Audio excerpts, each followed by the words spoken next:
Hello, horror lover. Are you ready for a long night of nightmares? Before we begin, I want to ask you to subscribe to the channel, and especially leave a comment telling me which city you're watching from. I'd love to know. Click the like button, all of this because I've always been a light sleeper, but tonight was different. The house creaked and settled around me as it always did, a familiar symphony of aging wood and pipes. But beneath it all, there was something else. A sound so faint, so alien, that at first I thought I might be dreaming. My eyes snapped open, adjusting to the darkness of my bedroom. The red numbers on my alarm clock glowed accusingly. 3:17 a.m. The witching hour, my grandmother used to call it. I lay there, hardly daring to breathe, straining my ears for that elusive sound. There it was again. A whisper, a sob. It was impossible to tell, but it sent a chill racing down my spine. "Hello?" I called out, my voice sounding thin and reedy in the oppressive silence of the night. No response came, save for the quickening of my own heartbeat. I swung my legs over the side of the bed, my bare feet touching the cold hardwood floor. The house felt different somehow, as if the very air had thickened, becoming syrupy and resistant to my movements. "Get a grip, John," I muttered to myself. "You're a grown man, for Christ's sake."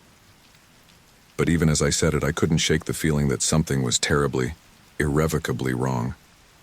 I fumbled for my robe, cinching it tight around my waist as if it could offer some protection against whatever lurked in the shadows.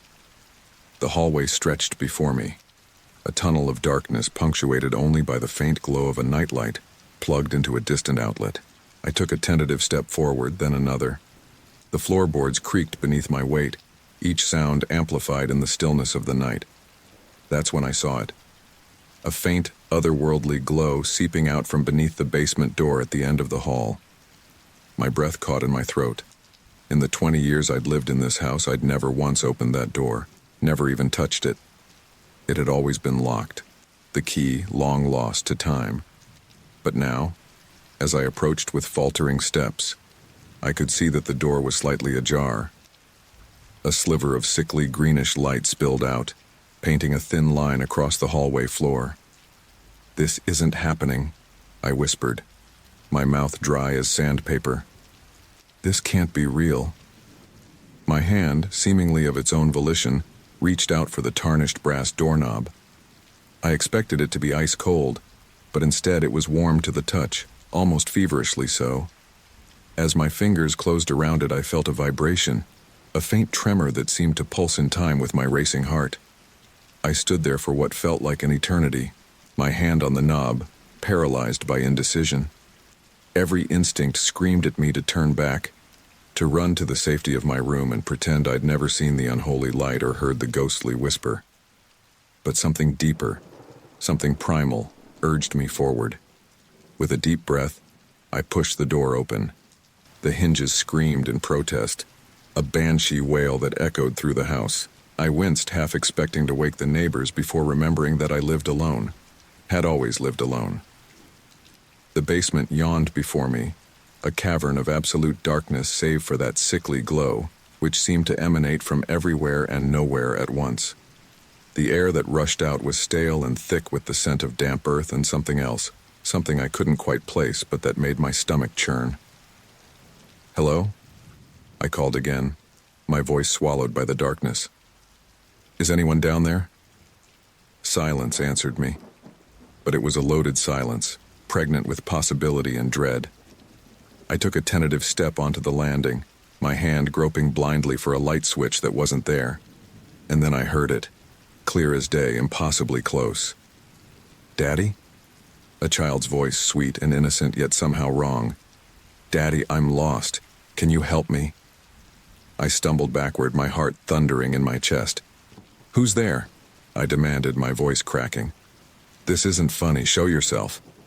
A giggle echoed from the depths, playful and terrifying in equal measure. "Silly Daddy, you have to come find me. That's how the game works, remember?" Game? What game? I'd never had children, never even been married. This was madness, a waking nightmare. And yet, "Where are you?" I asked, taking another step down. The darkness seemed to press in around me, alive and hungry. "I'm here, Daddy. At the bottom of the stairs. Hurry, please, I'm scared of the dark." I should have turned back. Should have slammed that door shut and called the police, a priest, anyone. But that voice tugged at something deep inside me, awakening memories I didn't know I had. My foot touched the next step, and suddenly I felt hands on me. Dozens of them, icy cold and impossibly strong, grabbing at my arms, my legs, my neck. I tried to scream, but no sound came out. The hands pulled, and I fell forward into the abyss. The last thing I saw before the darkness swallowed me whole was the basement door slamming shut of its own accord, trapping me in this nightmare realm. And as consciousness slipped away, I heard that child's voice one last time, no longer sweet, but dripping with malice. "Welcome home, Daddy. We've been waiting for you for such a long time." Then, nothing but the dark and the silence and the growing certainty that I had made a terrible, irreversible mistake. The old wooden stairs creaked ominously under my weight as I took my first tentative step down into the yawning darkness of the basement. My knuckles were white around the flashlight, its beam cutting through the gloom like a knife. But somehow, the darkness seemed to swallow the light, rendering it weak and ineffective. "Hello?" I called out again, my voice trembling. "Is anyone down there?" No answer came, save for the echo of my own words bouncing off unseen walls. The air grew colder with each step, and I could see my breath forming small clouds in front of me. The beam of my flashlight danced erratically as my hand shook, casting grotesque shadows that seemed to move of their own accord. I was about halfway down the stairs when I felt it, a cold breath on the back of my neck, as if someone or something was standing right behind me, exhaling softly. My body went rigid, every hair standing on end. "Who's there?" I whispered, my throat constricting with fear. Slowly, I turned, expecting to come face to face with some nightmarish apparition. But there was nothing, just the empty staircase leading back up to the slightly ajar door, a sliver of normalcy taunting me from above. I let out a shaky laugh, trying to calm my frayed nerves. "Get it together," I muttered to myself. "There's nothing here. It's just your imagination playing tricks on you." But even as I said it, I couldn't shake the feeling that I wasn't alone, that something was watching me, waiting for me to let my guard down. I continued my descent, each step feeling like a mile. The stairs seemed to go on forever, far longer than they should have given the size of my house. It was as if I was descending into the bowels of the earth itself. "This isn't right," I said aloud, my voice echoing strangely. "This basement can't be this deep. I should have reached the bottom by now." As if in response to my words, my foot suddenly met empty air where the next step should have been. I lurched forward, my stomach dropping as I lost my balance. Time seemed to slow as I fell, tumbling head over heels into the inky blackness below. I hit the ground hard, the impact knocking the wind out of me.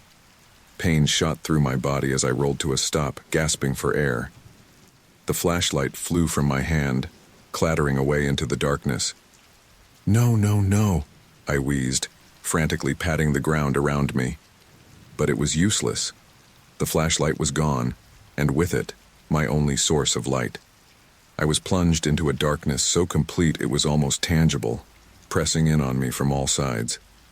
Panic began to set in as I struggled to my feet, my body aching from the fall. I couldn't see my hand in front of my face, couldn't tell which way was up or down.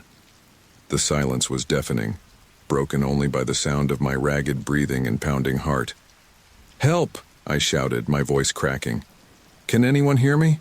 I'm down here in the basement." But even as the words left my mouth, I knew it was futile. No one was coming.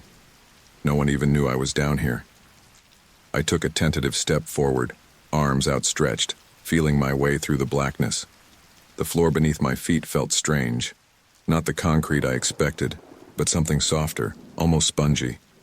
It seemed to give slightly with each step, and I could have sworn I felt it pulsing, as if it were alive. "This isn't real," I said to myself, trying to keep the hysteria at bay. This can't be real. I'm dreaming. I have to be dreaming. But the pain from my fall was all too real, and the cold that seeped into my bones felt far from dreamlike. This was happening, as impossible as it seemed. I don't know how long I wandered in that impenetrable darkness. Minutes? Hours?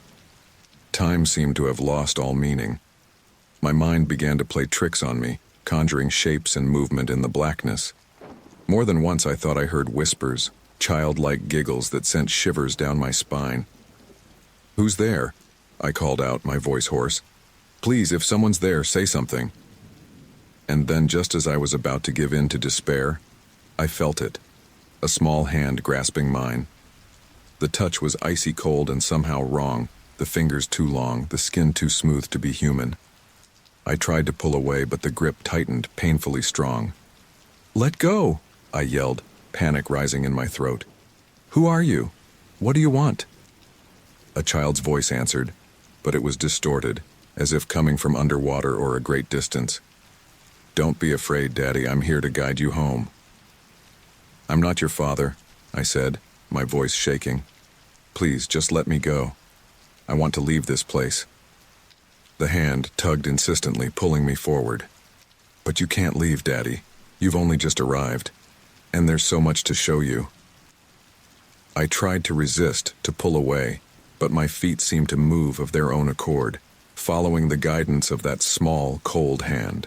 We moved through the darkness, and I had the unsettling sensation that we were descending further, spiraling down into the depths of some impossible underground realm. "Where are you taking me?" I asked, dreading the answer. "To the truth," the child's voice replied, a hint of something sinister creeping into its tone. "To the memories you've tried so hard to forget." "What memories? I don't understand." But the voice fell silent, leaving me alone with my growing terror as we continued our descent into the unknown. The air grew colder, the darkness somehow deeper, and all the while, that small hand held mine in its icy grip, pulling me inexorably towards a destination I couldn't see, and a truth I wasn't sure I wanted to face. As we walked or floated or fell, I couldn't be sure anymore. I began to see flashes of light in the distance, brief, stroboscopic bursts that illuminated twisted shapes and impossible geometries before plunging me back into darkness.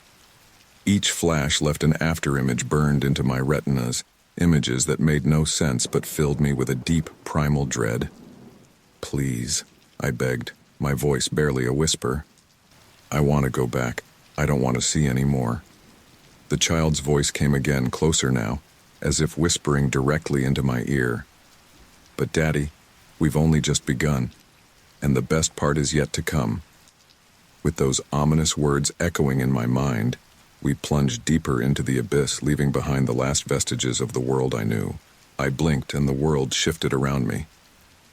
The oppressive darkness of the basement melted away, replaced by a scene so familiar yet so profoundly wrong that it made my head spin. I found myself standing in what appeared to be my own living room, but everything was off. The walls were the same shade of eggshell white I'd painstakingly chosen years ago, but they seemed to undulate slightly, as if breathing. The furniture was in its usual places, but the proportions were subtly distorted. My favorite armchair looked too tall and narrow, its leather surface glistening wetly in the dim light.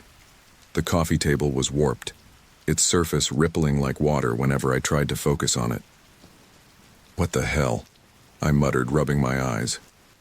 But the scene remained unchanged, a funhouse mirror version of my familiar space. I stumbled toward the mantelpiece, drawn to the family photos that lined it. But as I got closer, my blood ran cold. The faces in the photos weren't those of my family and friends. Instead, strangers stared back at me from ornate frames, their eyes hollow and pleading. In every picture, the subjects seemed to be silently screaming, their expressions frozen in eternal anguish. One photo in particular caught my eye. It showed a man who could have been my twin, but wasn't quite me. He stood in front of a house I'd never seen, his arm around a woman and two children. They all wore wide, rictus grins that never reached their dead eyes.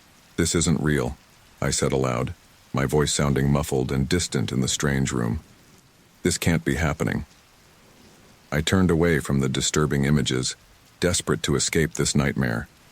The door to the hallway was right where it should be, and I lunged for it, twisting the knob with sweaty hands. It opened easily, but instead of the hallway, I found myself staring at the same living room. Confused, I stepped through, turning in a circle. It was identical to the room I'd just left, down to the warped furniture and unsettling photos. The door I'd just come through now led to yet another copy of the room. "No, no, no," I muttered, panic rising in my chest. I ran to the window, throwing open the curtains, but instead of my front yard, I saw only an impenetrable gray mist pressing against the glass. I tried every door in the room, the one that should have led to the kitchen, to the basement, even a closet door. But each one opened into the same twisted version of my living room. I was trapped in an endless loop, a spatial impossibility that my mind struggled to comprehend. After what felt like hours of futile attempts to escape, I collapsed onto the distorted couch, my head in my hands. The silence was oppressive, broken only by the sound of my ragged breathing and the faint, unsettling creak of the walls as they seemed to breathe around me. That's when I heard it, a whisper so faint I almost missed it. The child's voice from the basement, now emanating from behind the old television set in the corner. "Do you remember now, Daddy?" the voice asked, a mixture of innocence and malevolence that sent shivers down my spine. I lifted my head, staring at the ancient TV. It was a relic from my childhood, one I kept more out of nostalgia than practicality, but I was certain it hadn't been in my living room before this nightmare began. "Who are you?" I demanded, my voice hoarse. "What do you want from me?" A giggle like breaking glass. "Oh, Daddy, I want you to remember, to see the truth you've been hiding from for so long." Drawn by some unseen force, I found myself moving toward the television. As I approached, it flickered to life, static filling the screen before resolving into a grainy image. My breath caught in my throat as I recognized what I was seeing. It was me, lying in my bed, sleeping peacefully. The camera angle was from above, as if someone or something was hovering over my sleeping form. As I watched, transfixed, my on-screen self began to twitch and mutter in his sleep. "What is this?" I whispered, unable to look away from the unsettling scene. The child's voice came again, seeming to emanate from the TV itself now. "This is the moment, Daddy. The moment you chose to forget. But we didn't forget. We've been waiting for you to come back to us." On the screen, my sleeping self's eyes snapped open, but they weren't my eyes. They were solid black, pupil-less orbs that stared directly at the camera, at me. I stumbled backward, tripping over the coffee table and falling hard onto the undulating floor. The TV continued to play, the volume increasing until the room was filled with the sound of my own voice, distorted and inhuman, chanting words in a language I didn't understand. "Stop it!" I shouted, covering my ears. "I don't want to see this." But the images kept coming. The screen flickered, showing rapid-fire scenes that made no sense. A dark ritual in a candlelit room, a child's birthday party that ended in screams, a car accident on a rain-slicked road. In each scene, I saw myself, but not quite myself. A version of me with those same black eyes, always at the center of the horror. "These aren't my memories," I insisted, even as a part of me began to doubt. "This isn't me."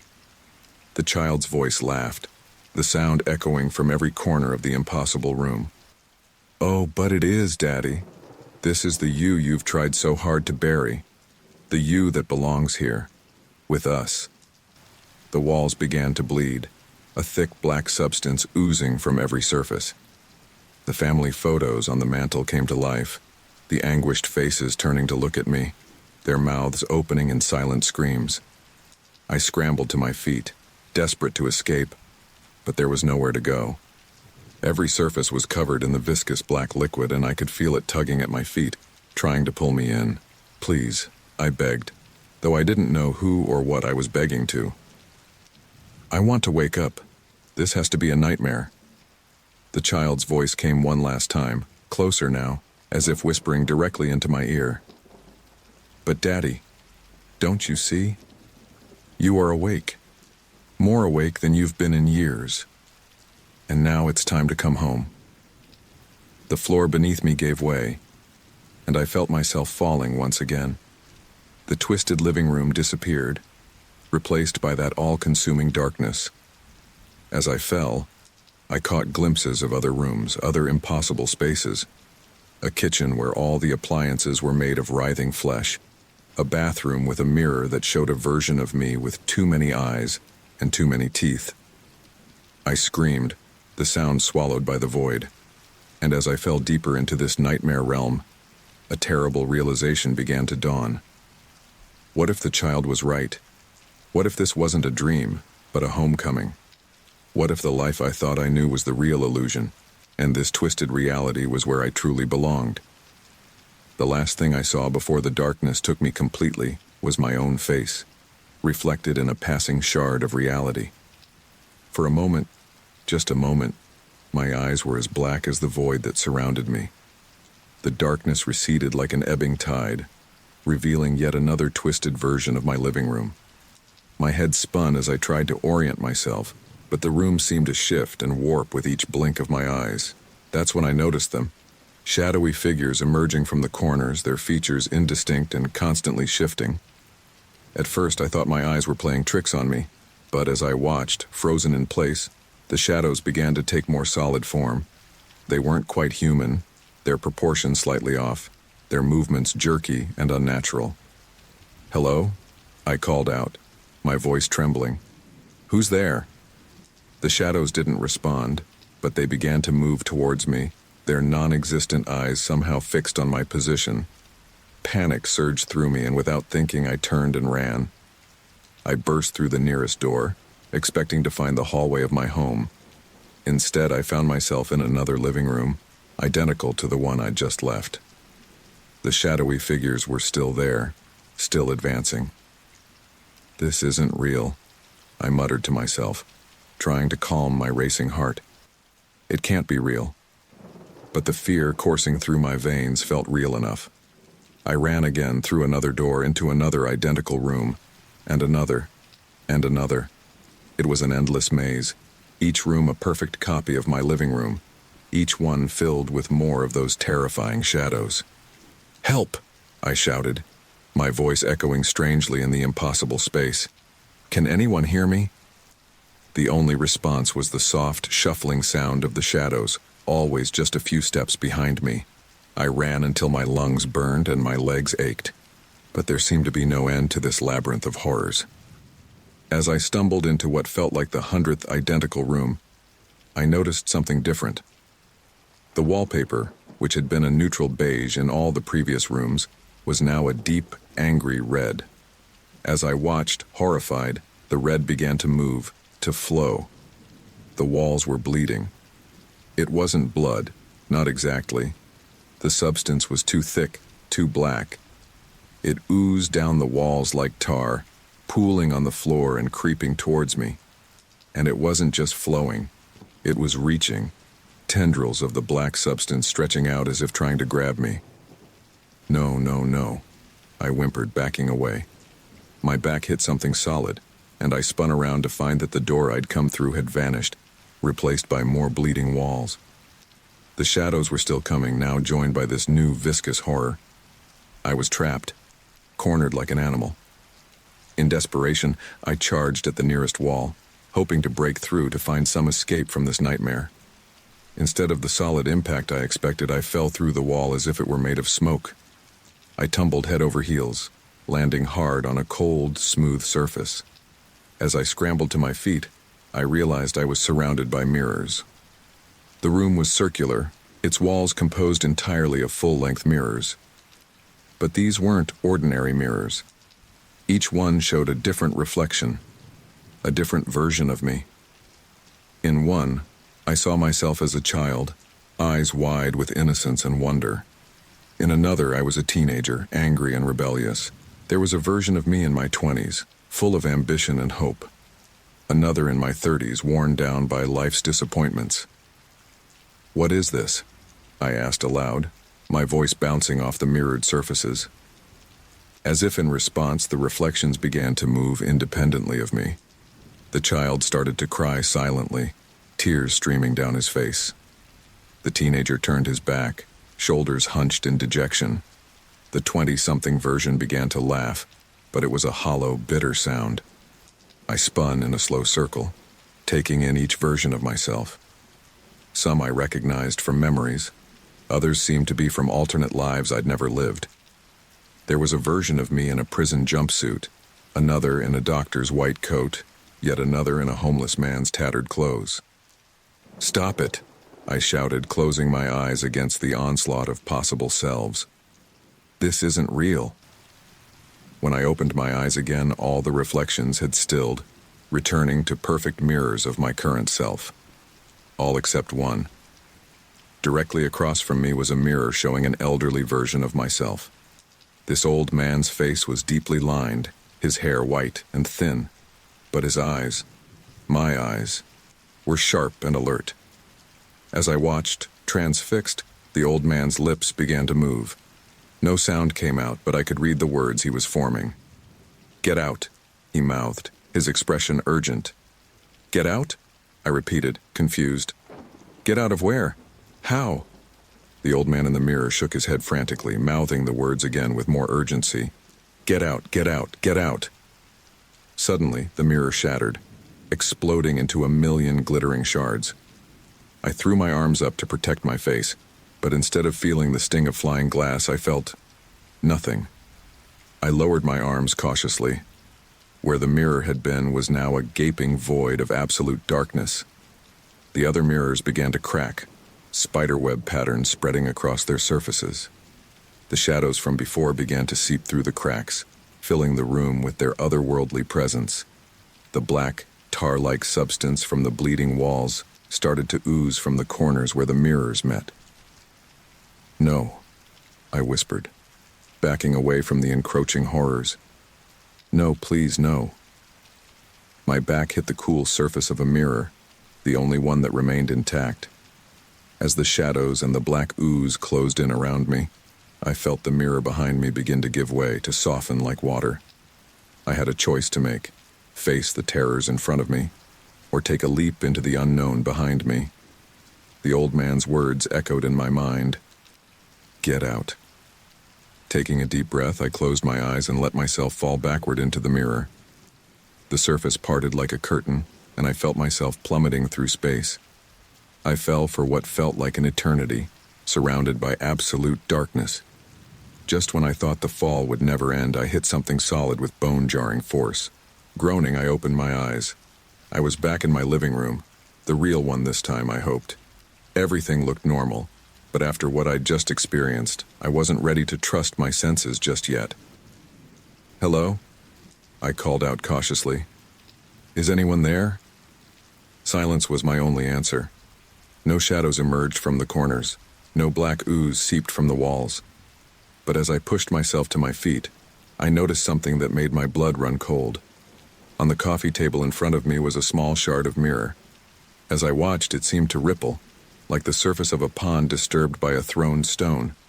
And in its reflective surface, just for a moment, I saw a familiar face. The old man from the mirror room, mouthing those same words, "Get out." I stumbled backward, my heart pounding in my chest. What did it mean? Get out of where? My house? My mind? This reality? As I stood there, trying to make sense of everything I'd experienced, I became aware of a sound. It was faint at first, barely perceptible, but it grew louder with each passing second.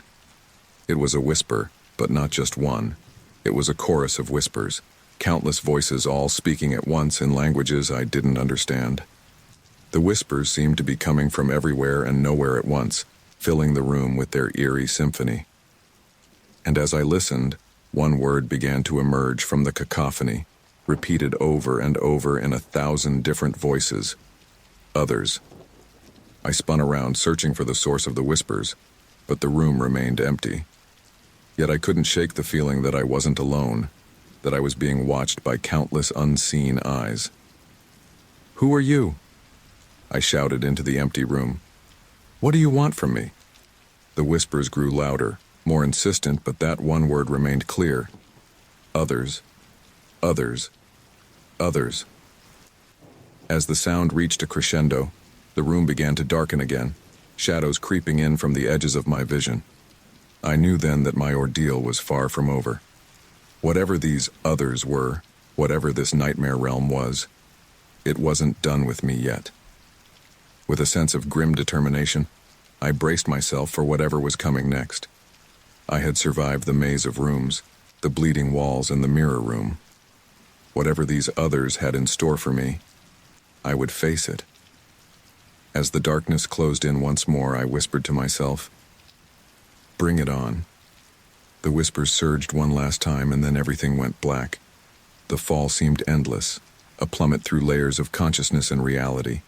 Then, with a jolt that rattled my bones, I found myself sprawled at the bottom of the basement stairs. The oppressive darkness had lifted somewhat, replaced by a dim, sickly light that seemed to ooze from the very walls. Groaning, I pushed myself to my feet, every muscle screaming in protest. As my eyes adjusted to the gloom, I realized I was in a vast chamber that couldn't possibly fit within the confines of my house. The ceiling stretched away into shadows, and the far walls were lost in a haze of distance. "Hello?" I called out, my voice echoing strangely in the cavernous space. "Is anyone there?" No answer came, save for the faint drip of water from somewhere in the darkness. I took a tentative step forward, then another, my bare feet cold against the damp stone floor. As I moved deeper into the room, details began to emerge from the gloom. Towering shelves lined the walls, stretching up into the shadows above. They were crammed with jars of all shapes and sizes, each one coated in a thick layer of dust and cobwebs. Curiosity overcame my fear, and I approached one of the shelves. Wiping the grime from the nearest jar, I peered inside. What I saw made my breath catch in my throat. Inside the jar was a scene, like a three-dimensional photograph frozen in time. I recognized myself as a young boy, maybe 5 or 6 years old, blowing out candles on a birthday cake. The details were incredibly vivid. I could see the individual sprinkles on the cake, the proud smiles of my parents in the background. "What is this?" I whispered, reaching for another jar. This one showed a different scene, my first day of high school, nervously clutching my backpack as I walked through the front doors. Another held the moment I graduated college, tossing my cap into the air with a look of pure joy on my face. "They're memories," I realized, my voice barely audible. My memories. I moved along the shelves, examining jar after jar. Some held moments of triumph and happiness, others of pain and loss. I saw my first kiss, my first heartbreak, the day I bought my house. But mixed in with these familiar scenes were others I didn't recognize. Dark, twisted versions of events that couldn't have happened. One jar showed me standing over a fresh grave, a shovel in my hands and a manic grin on my face. Another depicted a scene of violence so brutal it made my stomach churn. I recoiled from these jars, telling myself they couldn't be real. They weren't my memories. They couldn't be. As I stumbled away from the shelves, a sound cut through the silence. A soft, melodic humming. The tune was hauntingly familiar, a lullaby I hadn't heard in years. It was coming from the center of the room. Squinting through the gloom, I saw a small figure standing there. A little girl, her back to me, swaying gently as she hummed. She wore a simple white dress, her dark hair hanging in tangled curls down her back. "Hello?" I called out, my voice shaking. "Who are you? What is this place?" The humming stopped abruptly. Slowly, so slowly, the girl began to turn. "No," I whispered, a chill racing down my spine. "It can't be." But it was. As the girl faced me, I found myself staring into a face I knew better than any other. My own face, as it had been in childhood. The same round cheeks, the same smattering of freckles across the nose, But the eyes were wrong. They were too old, too knowing for a child's face. "Welcome home, Daddy," the girl said, her voice a perfect mimicry of my childhood self. "We've been waiting for you for so long." I stumbled backward, my back hitting the shelves and sending jars crashing to the floor. They shattered on impact, releasing wisps of memory that swirled around my feet like fog. "This isn't real," I said, shaking my head violently. "You're not real. None of this is real." The girl, the thing wearing my childhood face, smiled. It was a terrible smile, too wide, filled with too many teeth. "Oh, but I am real, Daddy. I'm the realest thing in this place. I'm you see. The you've been running from all these years." She took a step toward me and I pressed myself harder against the shelves, desperate to put distance between us. "What are you talking about? I don't understand any of this." "Of course you don't," she said, her voice dripping with false sympathy. "You've worked so hard to forget, haven't you? To bury the truth deep down where you thought it could never find you. But it was always here, Daddy, waiting for you to come home." As she spoke, her eyes began to change. The irises expanded, the pupils dilated, until her entire eyes were pitch black, bottomless pools that seemed to draw me in. "No," I moaned, sliding down the shelves to sit on the floor, fragments of broken jars crunching beneath me. "Please, just let me wake up. Let this all be a nightmare." The girl, the thing, laughed, a sound like breaking glass. "Oh, Daddy, don't you see? This is you waking up. For the first time in years, you're finally seeing the truth." The room began to spin around me, the shelves blurring into a whirl of motion. The shattered memories on the floor rose up in a whirlwind, surrounding me with fragments of a life I both recognized and denied. "What truth?" I shouted over the cacophony. "What am I supposed to see?" The child thing was suddenly right in front of me, its face inches from mine. Those black eyes bore into me and I felt something in my mind begin to crack. "The truth that you're not who you think you are, Daddy," it whispered. "The truth that the life you've been living is a lie. A pretty story you told yourself to hide from what you really are." Images flashed through my mind. Horrible, impossible things. Blood on my hands, screams in the night. A basement much like this one, filled with implements of torture and terror. "No," I whimpered, pressing my hands against my temples. "That's not me. I'm not that person." "But you are," the thing said, its voice full of terrible glee. "You're the monster in the dark, Daddy, the thing that goes bump in the night. And it's time for you to remember. Time for you to come home to us." The whirlwind of memories intensified, fragments of jars slicing at my skin. I could feel my grasp on reality slipping, my sense of self unraveling like a frayed thread. "Please," I begged, though I didn't know who or what I was begging to. "I don't want this. I don't want to be this." The child thing reached out, its small hand icy cold against my cheek. "It doesn't matter what you want, Daddy. This is who you are, who you've always been. And now it's time to wake up. Really wake up." As those words echoed in my mind, I felt something deep inside me shatter. The world around me exploded into a kaleidoscope of memories and nightmares, real and imagined horrors blending together until I couldn't tell where one ended and another began. And through it all, I heard the child thing's laughter, a soundtrack to my descent into madness. As consciousness slipped away, I clung to one last desperate hope, that when I opened my eyes again, this would all prove to be nothing more than a terrible dream. But deep down, in a part of myself I had spent a lifetime trying to ignore, I knew the truth. The nightmare was just beginning. The world around me faded to black, and suddenly, I was drowning in a sea of memories. They crashed over me like waves, each one more vivid and overwhelming than the last. I gasped for air, struggling to make sense of the flood of images and emotions. "What's happening to me?" I cried out, my voice sounding distant and muffled. The child thing, the twisted version of my younger self, appeared before me, floating in the void. Her black eyes gleamed with a mix of cruelty and excitement. "You're remembering, Daddy. Everything you tried so hard to forget, it's all coming back now." The first memory hit me like a physical blow. I was 6 years old, sitting in the back seat of my parents' car. Rain lashed against the windows and I could hear my mother's worried voice. "John, slow down. The road's too slippery." My father's face, tense with concentration, appeared in the rearview mirror. "We're almost home, honey. Don't worry." Then, a blinding flash of headlights, the screech of tires, the world spinning, metal crunching, glass shattering, and then silence. I found myself standing on the rain-soaked road, watching as emergency vehicles surrounded the mangled wreck of our family car. I saw my younger self being pulled from the wreckage, bloodied but alive. My parents weren't so lucky. "No," I whispered, tears streaming down my face.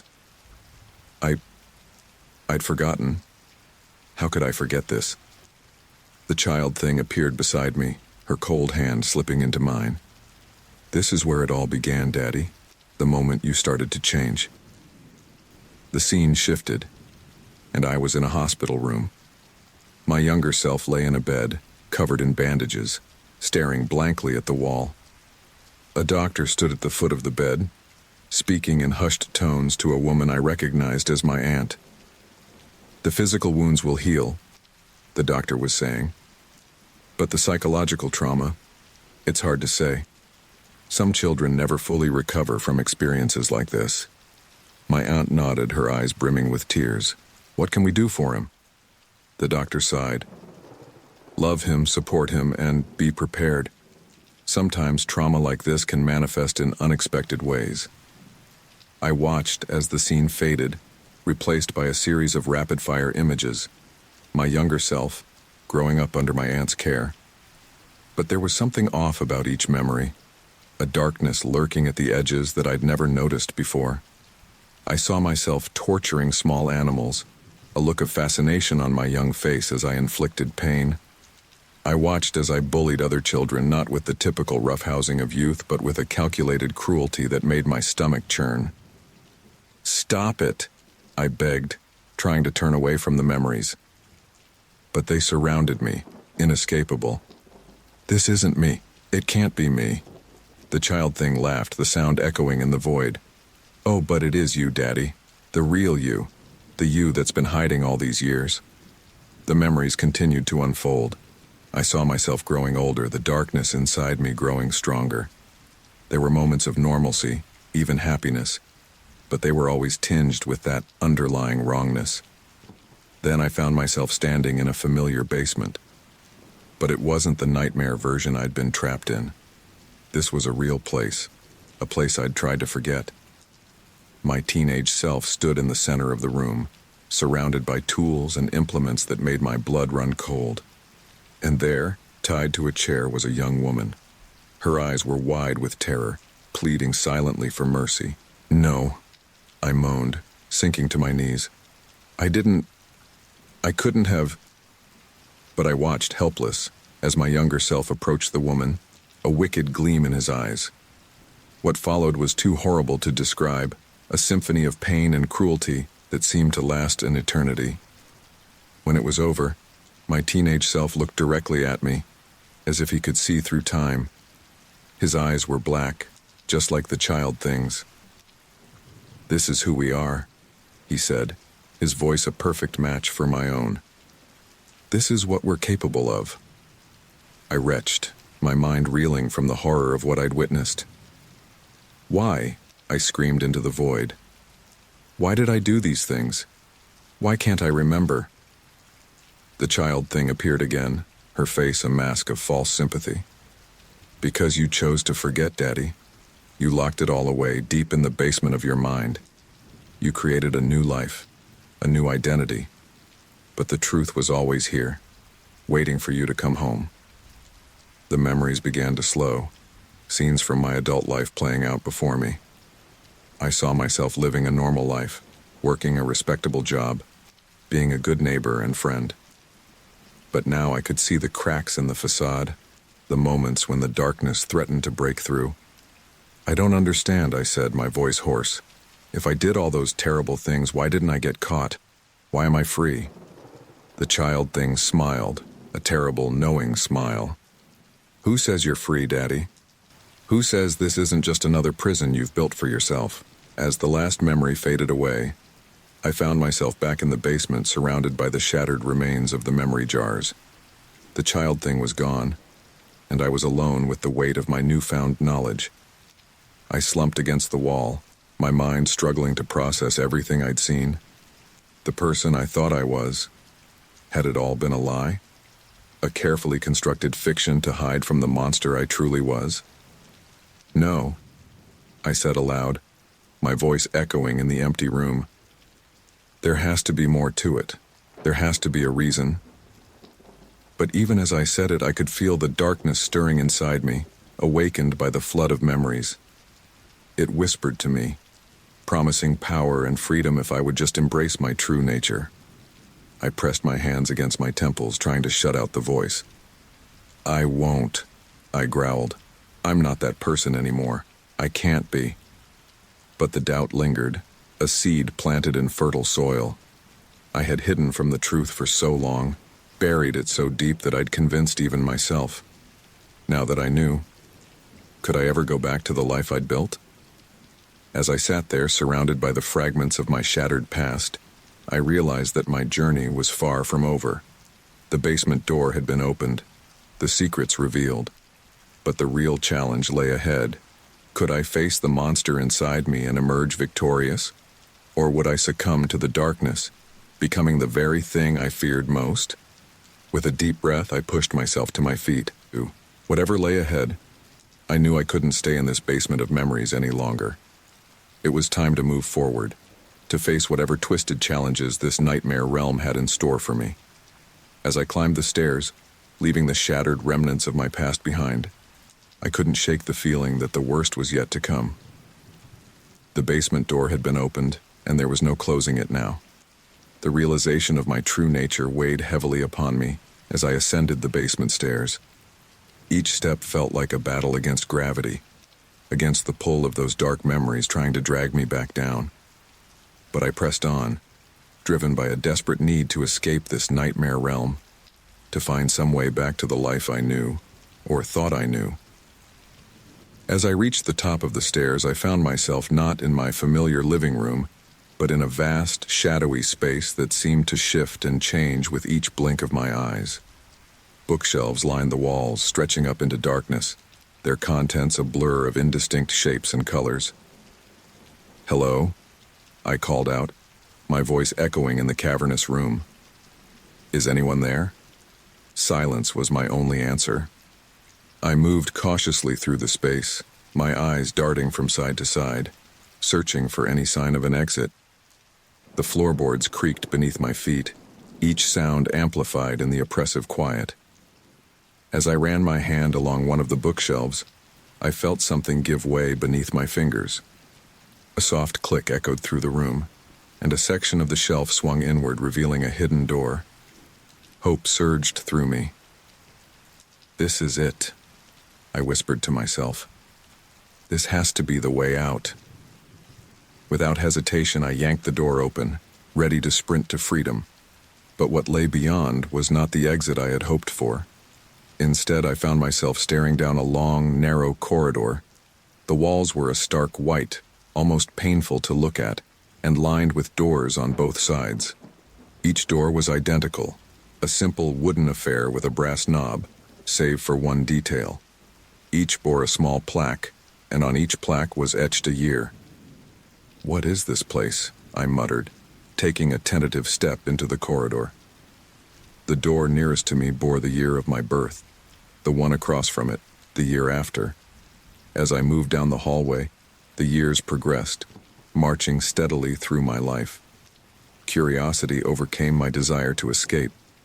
I reached out and grasped the handle of a door marked with the year I turned 10. As I turned the knob, a blinding light spilled out, enveloping me. Suddenly, I was no longer in the corridor. I was standing in my childhood bedroom, watching my 10-year-old self hunched over a desk, scribbling furiously in a notebook. I recognized this moment. It was the day I decided I wanted to be a writer, the day I penned my first story. The scene was so vivid, so real. I could smell the graphite from the pencil, feel the warm summer breeze drifting through the open window. I reached out to touch my younger self, but my hand passed right through him. Just a memory, I reminded myself. But why does it feel so real? As quickly as it had appeared, the scene faded, and I found myself back in the corridor. Shaken but intrigued, I moved to the next door. This one bore the year I graduated high school. When I opened it, I was thrust into the moment I received my diploma, feeling again the pride and excitement of that day. But as I watched my younger self celebrate with friends and family, I noticed something I hadn't before. A darkness in my eyes, a tension in my smile that hinted at the secrets lurking beneath the surface. Door after door I opened, each one revealing a pivotal moment in my life. Some were joyous, my college graduation, my first published story, the day I bought my house. Others were painful, the loss of my first love, the death of my aunt, moments of failure and self-doubt. But interspersed with these familiar scenes were others, darker moments that I had suppressed or forgotten. I saw myself in secret meetings with shadowy figures, engaging in acts that made my stomach churn. I witnessed the careful construction of my normal life, the meticulous way I had built a facade to hide the monster within. Each revelation hit me like a physical blow, leaving me gasping and disoriented. But I couldn't stop. I was driven by a need to understand, to see the full tapestry of my life laid out before me.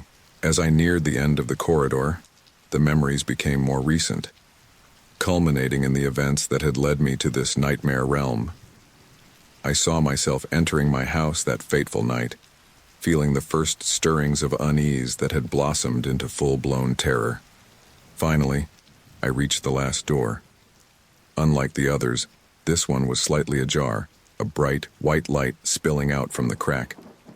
The plaque on this door read simply, "Future." My hand trembled as I reached for the knob. What lay beyond? Was this the escape I had been seeking, or something far worse?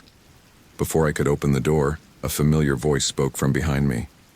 "I wouldn't do that if I were you, Daddy." I spun around to find the child thing, the twisted version of my younger self, standing in the corridor. Her black eyes gleamed with a mixture of amusement and warning. "Why not?" I demanded, my voice hoarse from the emotional journey I had just experienced. "What's through that door?" The child thing smiled, revealing too many teeth. "The future, of course. But are you sure you're ready for it? Are you sure you want to see what lies ahead, now that you remember who you truly are?" I turned back to the door, conflict raging within me. Part of me desperately wanted to fling it open, to rush headlong into whatever future awaited me. But another part, the part that had been awakened by the flood of memories, hesitated. "What if I don't want to remember?" I asked, not turning around. "What if I want to go back to not knowing?" I heard the child thing's footsteps approach, felt her cold presence at my side. "Is that really what you want, Daddy? To bury your head in the sand again? To live a lie?" I closed my eyes, wrestling with the decision. The weight of my newfound knowledge pressed down on me, threatening to crush me beneath its terrible truth. But could I really go back to ignorance, now that I knew what lay hidden in the depths of my mind? As I stood there, frozen in indecision, the door marked "Future" creaked open a bit wider. The light spilling from within seemed to pulse, beckoning me forward. In its glow, I caught fleeting glimpses of potential futures, moments of triumph and joy, but also scenes of unspeakable horror. My heart raced as I stared into that light, torn between the temptation of knowledge and the comfort of ignorance. The child thing's words echoed in my mind, challenging me to face the truth of who I was, who I had always been. With a deep breath, I squared my shoulders and reached for the door, ready to step into whatever future awaited me. But as my fingers brushed the knob, I hesitated one final time. "Is there no other way?" I asked, my voice barely a whisper. The child thing's laughter echoed down the corridor, a chilling sound that seemed to come from everywhere and nowhere at once. "Oh, Daddy," she said, her voice dripping with false sympathy. "There's always another way. But are you brave enough to find it?" As those words hung in the air, the light from the future door intensified, growing almost blindingly bright. I shielded my eyes, feeling the warmth of it on my skin, drawing me in. In that moment, standing on the threshold between past and future, between the monster I had been and the man I hoped to be, I knew that whatever choice I made would irrevocably change the course of my life. With one last look at the corridor of my past, I turned to face the glowing door, my hand outstretched. Whatever lay beyond, whatever trials or horrors awaited me, I knew I had to face them. It was time to step into the future, for better or worse. As my fingers closed around the doorknob, I took a deep breath, steeling myself for whatever was to come. With a silent prayer to whatever forces might be listening, I turned the knob and stepped forward into the blinding light of the unknown.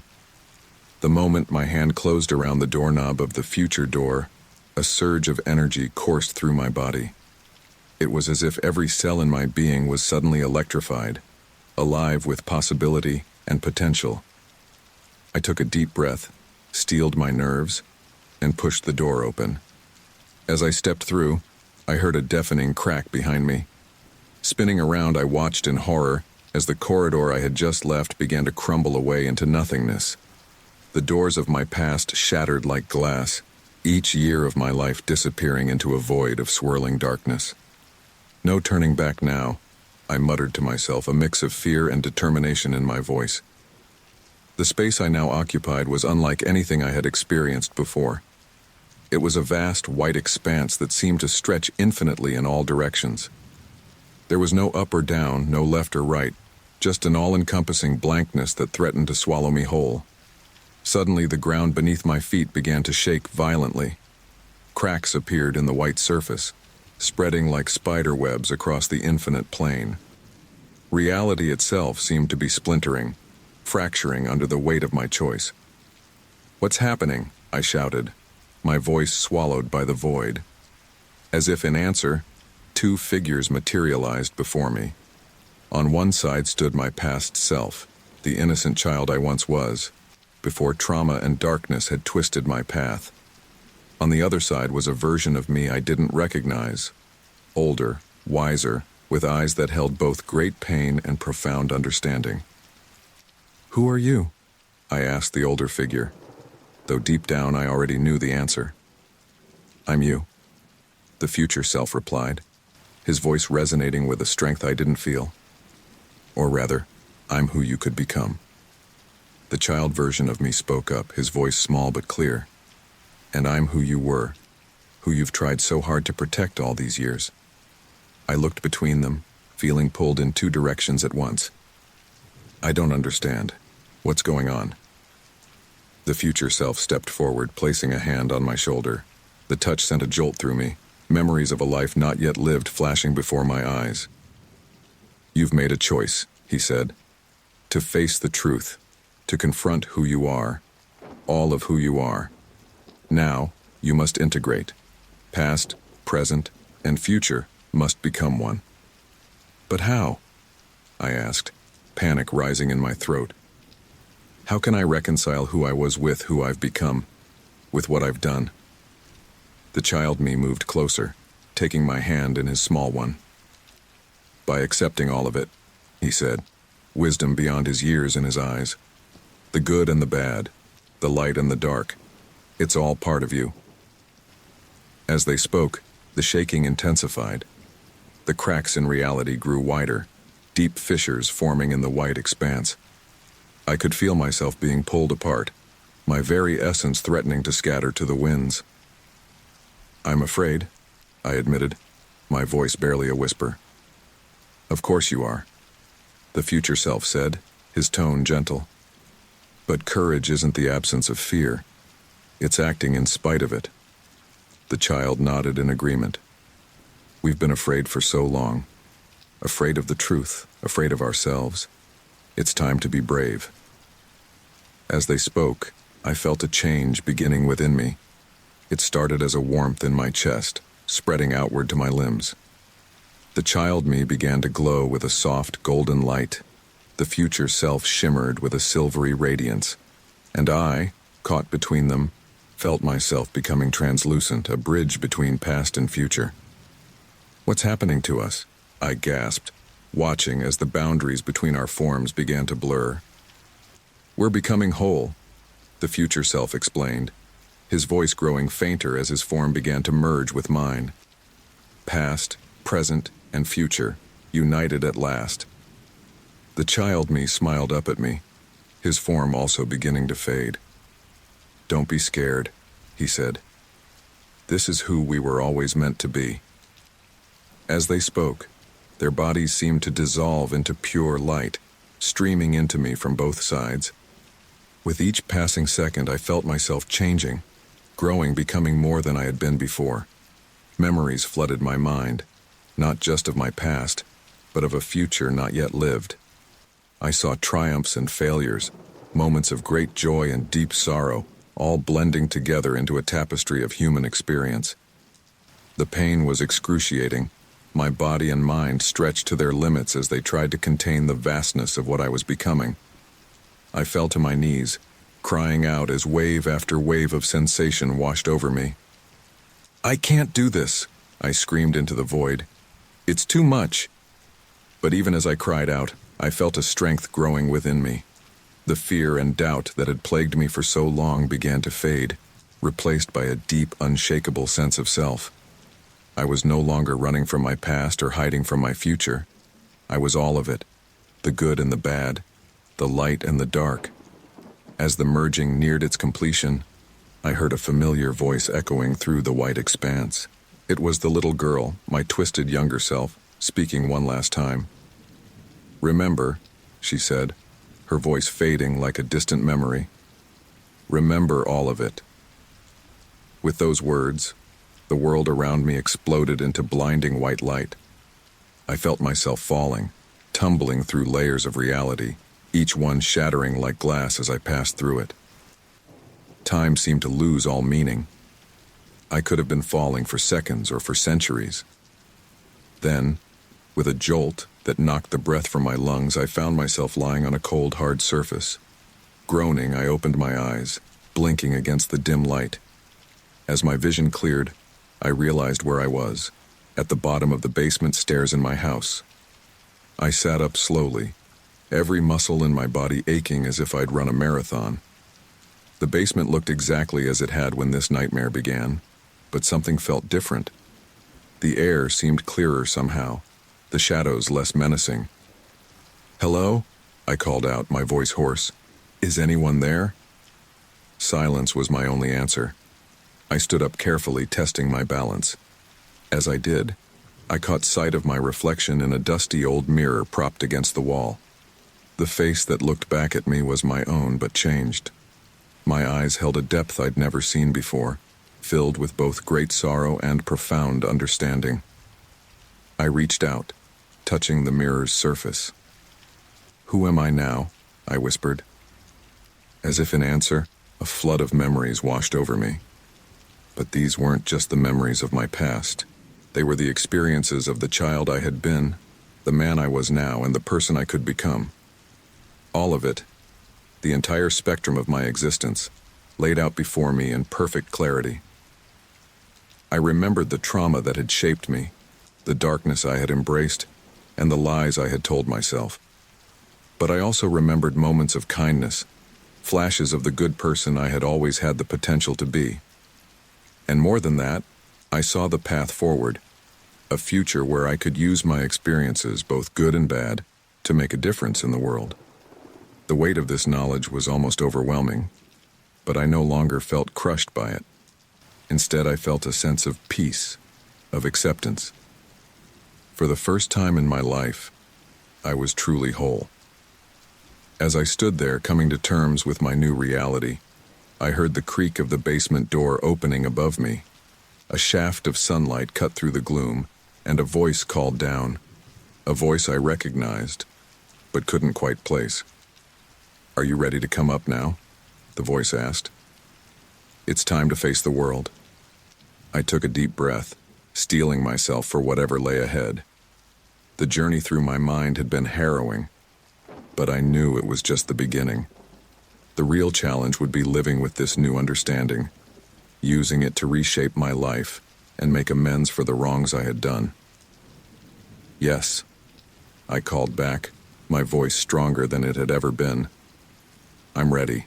As I climbed the stairs leaving the basement of my mind behind, I felt a mix of trepidation and hope. The world waiting for me above was full of uncertainty, but for the first time in my life, I felt equipped to face it. Whatever challenges lay ahead, whatever reckoning I would have to face, I knew one thing for certain. I was no longer running from myself. I was whole, for better or worse, and ready to step into the light of a new day. I ascended the basement stairs, each step a monumental effort. My legs trembled beneath me, muscles aching from an ordeal that had been more mental than physical. As I reached the top, I paused, my hand resting on the doorknob. Taking a deep breath, I pushed the door open and stepped into the house proper. The familiar space of my home greeted me, yet everything seemed subtly altered. The colors appeared more vibrant, the textures more pronounced. It was as if I was seeing my surroundings for the first time, through new eyes. "Is this real?" I murmured, running my hand along the wall, feeling the slight imperfections in the paint. I made my way through the house, reacquainting myself with each room. The living room, with its well-worn couch and shelves lined with books. The kitchen, where the morning sunlight streamed through the window, casting warm patterns on the tile floor. Everything was exactly as I had left it, yet profoundly changed by my newfound perspective. As I entered the hallway, I caught sight of myself in the large mirror hanging there. I stopped short, staring at my reflection in disbelief. The face looking back at me was undeniably mine, but altered in ways I struggled to comprehend. My hair was streaked with more gray than I remembered, lines etched more deeply around my eyes and mouth. But it was my eyes that held my attention. They seemed to hold depths I had never seen before, reflecting both the wisdom of ages and the weight of hard-won truths. "Who are you now?" I asked my reflection, reaching out to touch the cool surface of the mirror. As if in answer, a flood of memories washed over me. I saw myself as a child, full of innocence and potential. I relived the trauma that had shaped me, the darkness I had embraced and the lies I had told myself. But I also saw moments of kindness, flashes of the good person I had always had the potential to be. And more than that, I glimpsed possibilities of the future, paths I could take, lives I could lead. I stepped back from the mirror, overwhelmed by the rush of images and emotions. As I did, I noticed something in my hand, a small, ornate key. I recognized it immediately as the key to the basement door. "I won't be needing this anymore," I said aloud, my voice firm with resolve. I walked to the front door, key in hand. For a moment I considered throwing it away, burying it in the backyard or tossing it into a storm drain. But something stopped me. This key, this symbol of the darkness I had locked away for so long, was part of me too. Accepting all of who I was meant acknowledging this as well. Instead, I placed the key on a small table by the door. It would stay there, a reminder of where I had been and how far I had come. I would never lock that basement door again, but I wouldn't pretend it didn't exist either. Taking another deep breath, I opened the front door and stepped outside. The world that greeted me was a revelation. Colors seemed more vibrant, scents more potent. The gentle breeze against my skin felt like a caress, each sensation more intense than I could ever remember experiencing. Is this how it's always been? I wondered aloud, marveling at the play of sunlight through the leaves of the old oak tree in my yard. As I stood there, drinking in the beauty of the world around me, a sound caught my attention. It was faint at first, almost lost in the rustle of leaves and the distant hum of traffic. But it grew clearer, the sound of a child's laughter, carried on the wind. For a moment I tensed, reminded of the nightmarish version of my younger self that had haunted me in the depths of my mind. But this laughter was different. It wasn't menacing or cruel. Instead, it was filled with pure joy, with hope and possibility. I closed my eyes, letting the sound wash over me.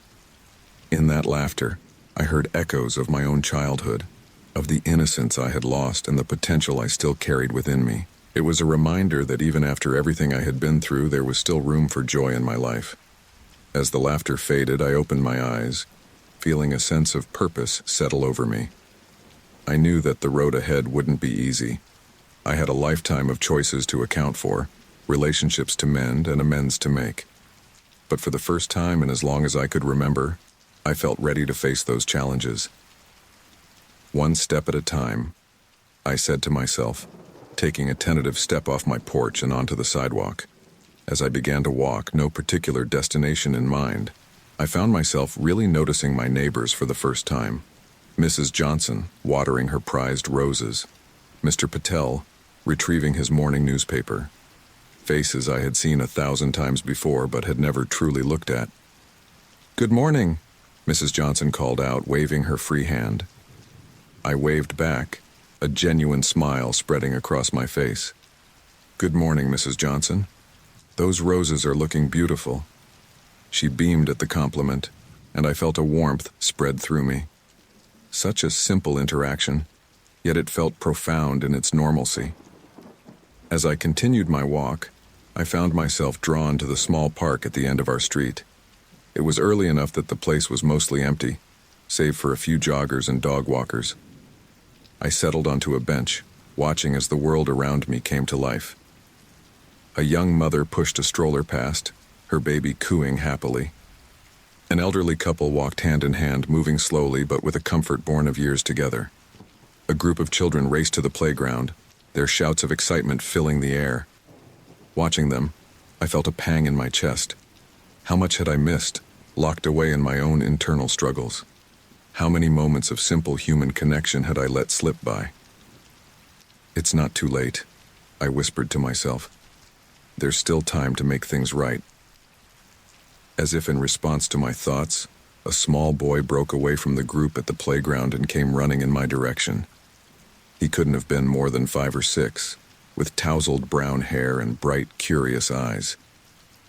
"Hey, mister," he said, coming to a stop in front of my bench. "Why do you look so sad?" I blinked, surprised by the directness of the question. "I'm not sad," I replied after a moment. "Just thinking." The boy nodded sagely, as if he understood completely. "My mom says thinking too much can make you sad sometimes. That's why I like to play instead." I couldn't help but chuckle at his simple wisdom. "Your mom sounds very smart." "She is," he agreed proudly. Then, after a moment's hesitation, he asked, "Do you want to come play with us? We're going to build the biggest sandcastle ever." For a moment, I was tempted to decline. Old habits die hard, and the idea of joining a group of children in their play felt foreign, almost frightening. But then I remembered the laughter I had heard on the wind, the promise of joy and new beginnings. "You know what?" I said, standing up from the bench. "I think I would like that very much." The boy's face lit up with a grin, and he grabbed my hand, pulling me towards the playground. As we approached, I saw some of the other children look at me curiously, but there was no fear or judgment in their eyes, just acceptance and excitement for a new playmate. As I knelt in the sand, helping to shape towers and walls, I felt something shift inside me. The weight I had carried for so long began to lift, replaced by a lightness I had almost forgotten was possible. I knew that this moment of joy didn't erase the challenges that lay ahead. I still had a long road of self-discovery and atonement to travel. But as I looked around at the smiling faces of the children, heard their laughter mixing with my own, I felt a surge of hope. This was a new beginning, a chance to rewrite my story. And for the first time in longer than I could remember, I was excited to see how it would unfold. As the morning wore on and parents began to call their children home for lunch, I said my goodbyes and began the walk back to my house. My clothes were covered in sand, my hands dirty, but I felt more alive than I had in years. Reaching my front door, I paused, looking back at the neighborhood I had lived in, but never truly been a part of. The headlights of my beat-up Ford cut through the darkness like dull knives, barely illuminating the road ahead. I'd driven this stretch 1,000 times before, could practically do it with my eyes closed. Tonight, though, something felt off. I glanced at the dashboard clock. 11:43 p.m. Christ, these late shifts were going to be the death of me. The paper mill's stench clung to my clothes, a constant reminder of the mind-numbing work I'd left behind. All I wanted was a hot shower and my bed. The road stretched out before me, an endless ribbon of asphalt that seemed to go on far longer than it should. I blinked hard, trying to focus. Had I missed my turn? No, impossible. I knew this road like the back of my hand. Get it together, Mike, I muttered to myself, shaking my head to clear the fog of exhaustion. That's when the radio started acting up. The classic rock station I'd been half listening to dissolved into static, replaced by something else. It was music, if you could call it that.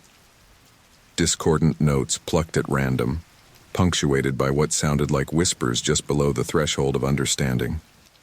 I jabbed at the power button, but the eerie sounds continued. What the hell? The trees lining the roadside began to change. In the harsh glare of my headlights, their branches seemed to twist and writhe, reaching out towards my car like gnarled fingers. I gripped the steering wheel tighter, my knuckles turning white. It's just your imagination, I told myself, but the words rang hollow in the emptiness of my car. The road kept going, much farther than it should have. Miles ticked by on the odometer, yet I hadn't passed a single landmark I recognized. The familiar comfort of my regular route had vanished, replaced by an oppressive sense of wrongness. A green highway sign loomed ahead. I leaned forward, squinting to read it in the dim light. Welcome to Shadow Falls, where time stands still. My blood ran cold. Shadow Falls? There was no town by that name anywhere near here. I'd lived in this area my whole life, and I'd never heard of it. This isn't right, I said aloud, my voice sounding small and frightened in the confines of the car. This isn't fucking right at all. I eased my foot off the gas, ready to turn around and backtrack. But as I slowed, the mist that had been gathering at the edges of my vision suddenly thickened. It rolled across the road in great billowing waves, obscuring everything beyond my immediate surroundings. Heart pounding, I brought the car to a stop and threw it into reverse. The engine roared as I pressed the accelerator, but the car didn't move. Panic rising in my throat, I looked in the rearview mirror. The road behind me was gone. Where there should have been asphalt, there was nothing but an impenetrable wall of mist. I couldn't even see the taillights reflecting off it. It was as if the world beyond my car had ceased to exist. Welcome to Midnight's Rest, he said, his voice a dry whisper. How long will you be staying with us? I opened my mouth to respond, but found I didn't know what to say. How long would I be here? How long could I be here? I'm not sure, I finally managed. I'm a bit lost, actually. This town, Shadow Falls, it's not on any map, is it? The old man's face remained impassive. Shadow Falls has always been here, he said. And now, so are you. He reached beneath the desk and produced an ancient-looking key attached to a heavy brass fob. Room 13, he said, sliding it across the desk. Last door on the left. Mind the shadows. They get a bit active at night. I took the key, a chill running down my spine at his words. What do you mean active? I asked. But the old man had already turned away, his attention focused on a ledger in front of him. He began writing, the scratch of his pen against paper the only sound in the room. I stood there for a moment longer, waiting for him to say something else to explain any of this. But he never looked up again. It was as if I'd ceased to exist the moment our transaction was complete. Unsettled, I left the office and made my way to room 13. The key turned with difficulty in the lock, the mechanism protesting as if it hadn't been used in years. As I pushed open the door, the hinges creaked ominously. The room beyond was a time capsule, all faded floral wallpaper and heavy dark furniture. A musty smell hit me as I entered, the air stale and unmoving. But it was a room, a place to rest and try to make sense of whatever the hell was happening to me. I closed the door behind me, throwing the deadbolt for good measure. Only then did I notice the clock on the wall. Its face was strange, the numbers arranged in a spiral rather than a circle. And its hands, they were moving backwards.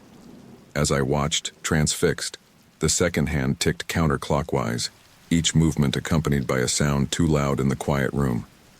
Tick, tick, tick. Counting down to what? I didn't know. I sank onto the bed, my head in my hands. This had to be a dream, some kind of stress-induced hallucination. I'd wake up soon back in my car or maybe in a hospital bed, and all of this would fade away like a bad dream.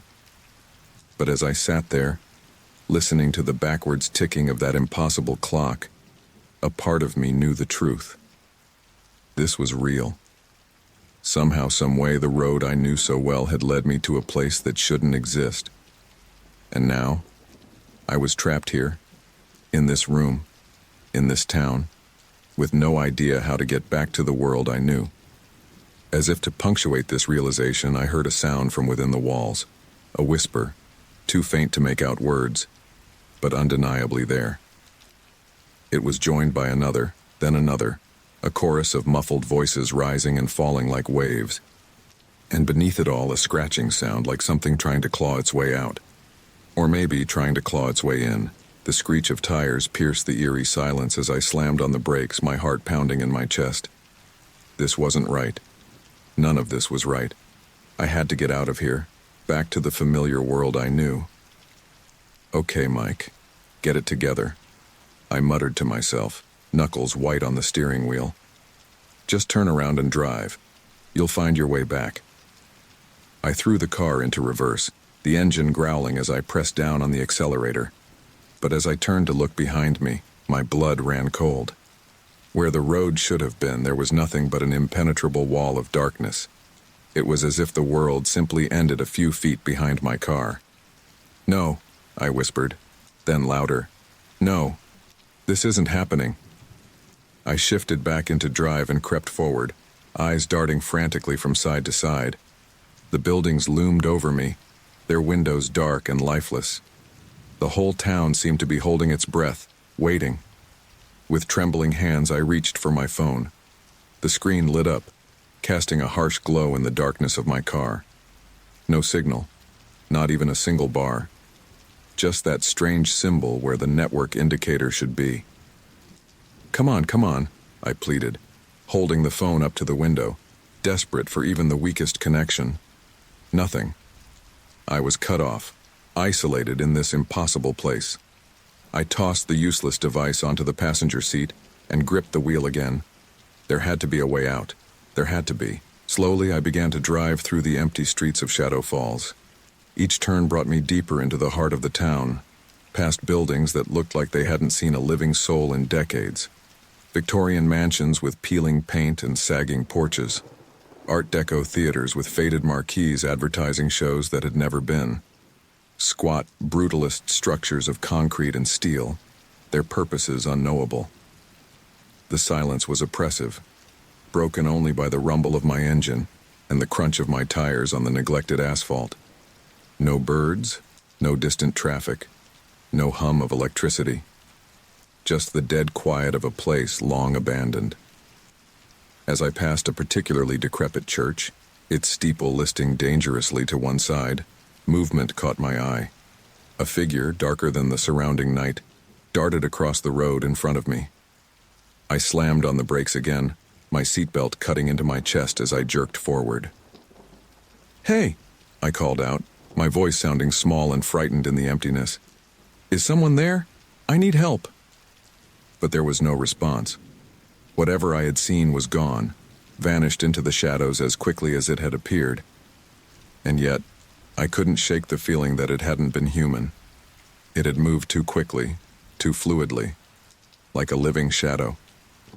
A chill ran down my spine and I found myself checking the rearview mirror compulsively, half expecting to see something lurking in the back seat. But there was nothing there. Nothing but darkness and the road that shouldn't exist. I drove on, each minute stretching into an eternity. The buildings began to blur together, a nightmare landscape of decay and abandonment.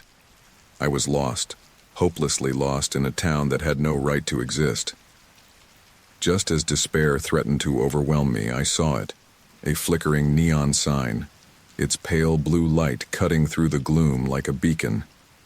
Midnight's Rest Motel, it proclaimed in jagged letters. Beneath it, another sign blinked erratically. Vacancy. It wasn't much, but it was the first sign of life I'd seen since entering this godforsaken place.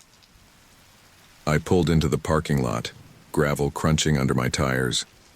The motel was a low, sprawling building, its architecture a mishmash of styles that spoke of numerous ill-conceived renovations over the years. Paint peeled from the walls, and several windows were boarded up. But a light burned in the office, and right now, that was enough. I killed the engine and sat for a moment, gathering my courage. The silence pressed in on me, making my ears ring. I half expected something to lunge out of the shadows, to drag me into whatever nightmare realm this town belonged to. Get a grip, I told myself firmly. You need answers, and you're not going to get them sitting in the car. With a deep breath, I opened the door and stepped out. The air was thick and heavy, tasting of dust and decay. I made my way to the office, each footstep sounding unnaturally loud in the stillness. A bell jingled discordantly as I pushed open the door. The interior was dimly lit by a single bare bulb, casting long shadows across the faded linoleum floor. Behind a desk that looked older than I was, sat a man who could have been its contemporary. His skin was pale and papery, stretched tight over prominent bones. When he looked up at me, his eyes were milky and unfocused. "Welcome to Midnight's Rest," he said, his voice a dry whisper. "How long will you be staying with us?" I swallowed hard, trying to find my voice. I'm not sure. I'm lost. This town, Shadow Falls, it's not supposed to be here. The road I was on, it just changed. Do you know how I can get back? The old man's face remained impassive, as if he hadn't heard a word I'd said. "We have a vacancy," he rasped. "Room 13, last door on the left." He reached beneath the desk and produced an ancient-looking key attached to a heavy brass fob. As he held it out to me, I noticed his hands were gnarled and twisted like the roots of an old tree. "Wait," I said, not reaching for the key. "You don't understand. I'm not supposed to be here. None of this is right. There has to be a way out. Please, can you help me?" For a long moment, the old man just stared at me, his milky eyes unblinking. Then slowly, a smile spread across his face. It was not a pleasant expression. "Oh, my boy," he said, his voice suddenly stronger, filled with a terrible amusement. "There is no way out. Shadow Falls has always been here, waiting. And now so are you." A chill ran down my spine at his words. I wanted to run, to get back in my car and drive until I found my way out of this nightmare. But something told me that wouldn't work, that no matter how far or fast I drove, I'd end up right back here. With a trembling hand, I took the key. It was cold and heavy in my palm, like a small, dead thing. "Mind the shadows," the old man said, his attention already turning to a ledger on the desk. "They get active at night." I opened my mouth to ask what he meant, but he had already begun writing, the scratch of his pen against paper the only sound in the room. It was clear the conversation was over. I left the office, the bell jangling behind me like a discordant laugh. The night seemed even darker now, the shadows deeper and more menacing. I made my way to room 13, each step feeling like it took me further from the world I knew and deeper into, whatever this was. The key turned with difficulty in the lock, the mechanism protesting as if it hadn't been used in years. As I pushed open the door, the hinges creaked ominously. The room beyond was a time capsule, all faded floral wallpaper and heavy dark furniture. A musty smell hit me as I entered, the air stale and unmoving. I closed the door behind me, throwing the deadbolt for good measure. Only then did I notice the clock on the wall. Its face was strange, the numbers arranged in a spiral rather than a circle, and its hands, they were moving backwards. As I watched, transfixed, the second hand ticked counterclockwise, each movement accompanied by a sound too loud in the quiet room. Tick, tick, tick. Counting down to what, I didn't know. I sank onto the bed, my head in my hands. This had to be a dream, some kind of stress-induced hallucination. I'd wake up soon, back in my car, or maybe in a hospital bed, and all of this would fade away like a bad dream. But as I sat there, listening to the backwards ticking of that impossible clock, a part of me knew the truth. This was real. Somehow, some way, I had stumbled into a place that shouldn't exist. The road I knew so well had betrayed me, leading me into this nightmare realm. And now, I was trapped here, in this room, in this town, with no idea how to get back to the world I knew. As if to punctuate this realization, I heard a sound from within the walls. A whisper, too faint to make out words, but undeniably there. It was joined by another, then another, a chorus of muffled voices rising and falling like waves. And beneath it all, a scratching sound, like something trying to claw its way out. Or maybe, trying to claw its way in. I lay back on the bed, staring at the ceiling, watching the shadows dance in the dim light. Sleep seemed impossible, but exhaustion was pulling at me, dragging me down into the darkness. As my eyes finally closed, one thought echoed in my mind. There is no way back. Welcome to Shadow Falls. The weight of the brass key in my palm felt like a sentence. The ancient clerk's milky eyes bore into me, unblinking, as I stood there in the dimly lit office of the Midnight's Rest Motel. His silence was deafening, more oppressive than any words could have been. "Thanks," I muttered, my voice sounding foreign even to my own ears. The clerk didn't respond, didn't even nod. He simply turned his attention back to the yellowed ledger on the desk, as if I'd ceased to exist. I backed out of the office, the discordant jingle of the bell above the door making me flinch. Outside, the night pressed in around me, the darkness almost tangible. The neon sign buzzed and flickered, casting sickly blue light across the empty parking lot. Room 13, last door on the left. Each step felt like I was walking deeper into a trap, but what choice did I have? This god-forsaken town had swallowed me whole, and for now, this dilapidated motel was my only refuge. The lock protested as I turned the key, a grating sound that set my teeth on edge. The door swung open with a prolonged creak, revealing a room that time had forgotten. Faded floral wallpaper peeled at the corners, and the heavy furniture looked like it had been collecting dust for decades. But it was the clock that caught my eye.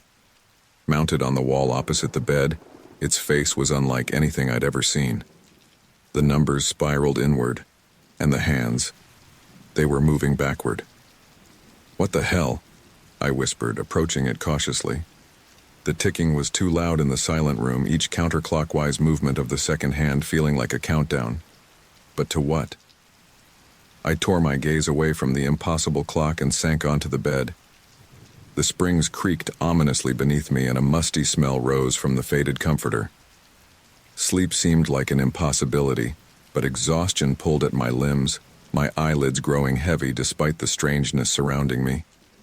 Just as I was about to drift off, I heard it. A whisper so faint I thought I'd imagined it at first. But then another joined it, and another. A chorus of muffled voices rising and falling like waves, seeming to come from within the very walls. I sat bolt upright, my heart pounding. "Hello?" I called out, my voice trembling. "Is someone there?" The whispers continued, growing louder, more insistent. I couldn't make out words, but the tone was urgent, pleading. And underneath it all, a scratching sound like something trying to claw its way through the walls. "This isn't real," I told myself, pressing my hands over my ears. "It's just your imagination. You're tired, you're stressed. It's not real." But the sounds didn't stop. If anything, they grew more frenzied. I spent the night huddled on the bed, watching the shadows dance on the walls, listening to the backwards ticking of the clock and the maddening whispers that refused to be silenced.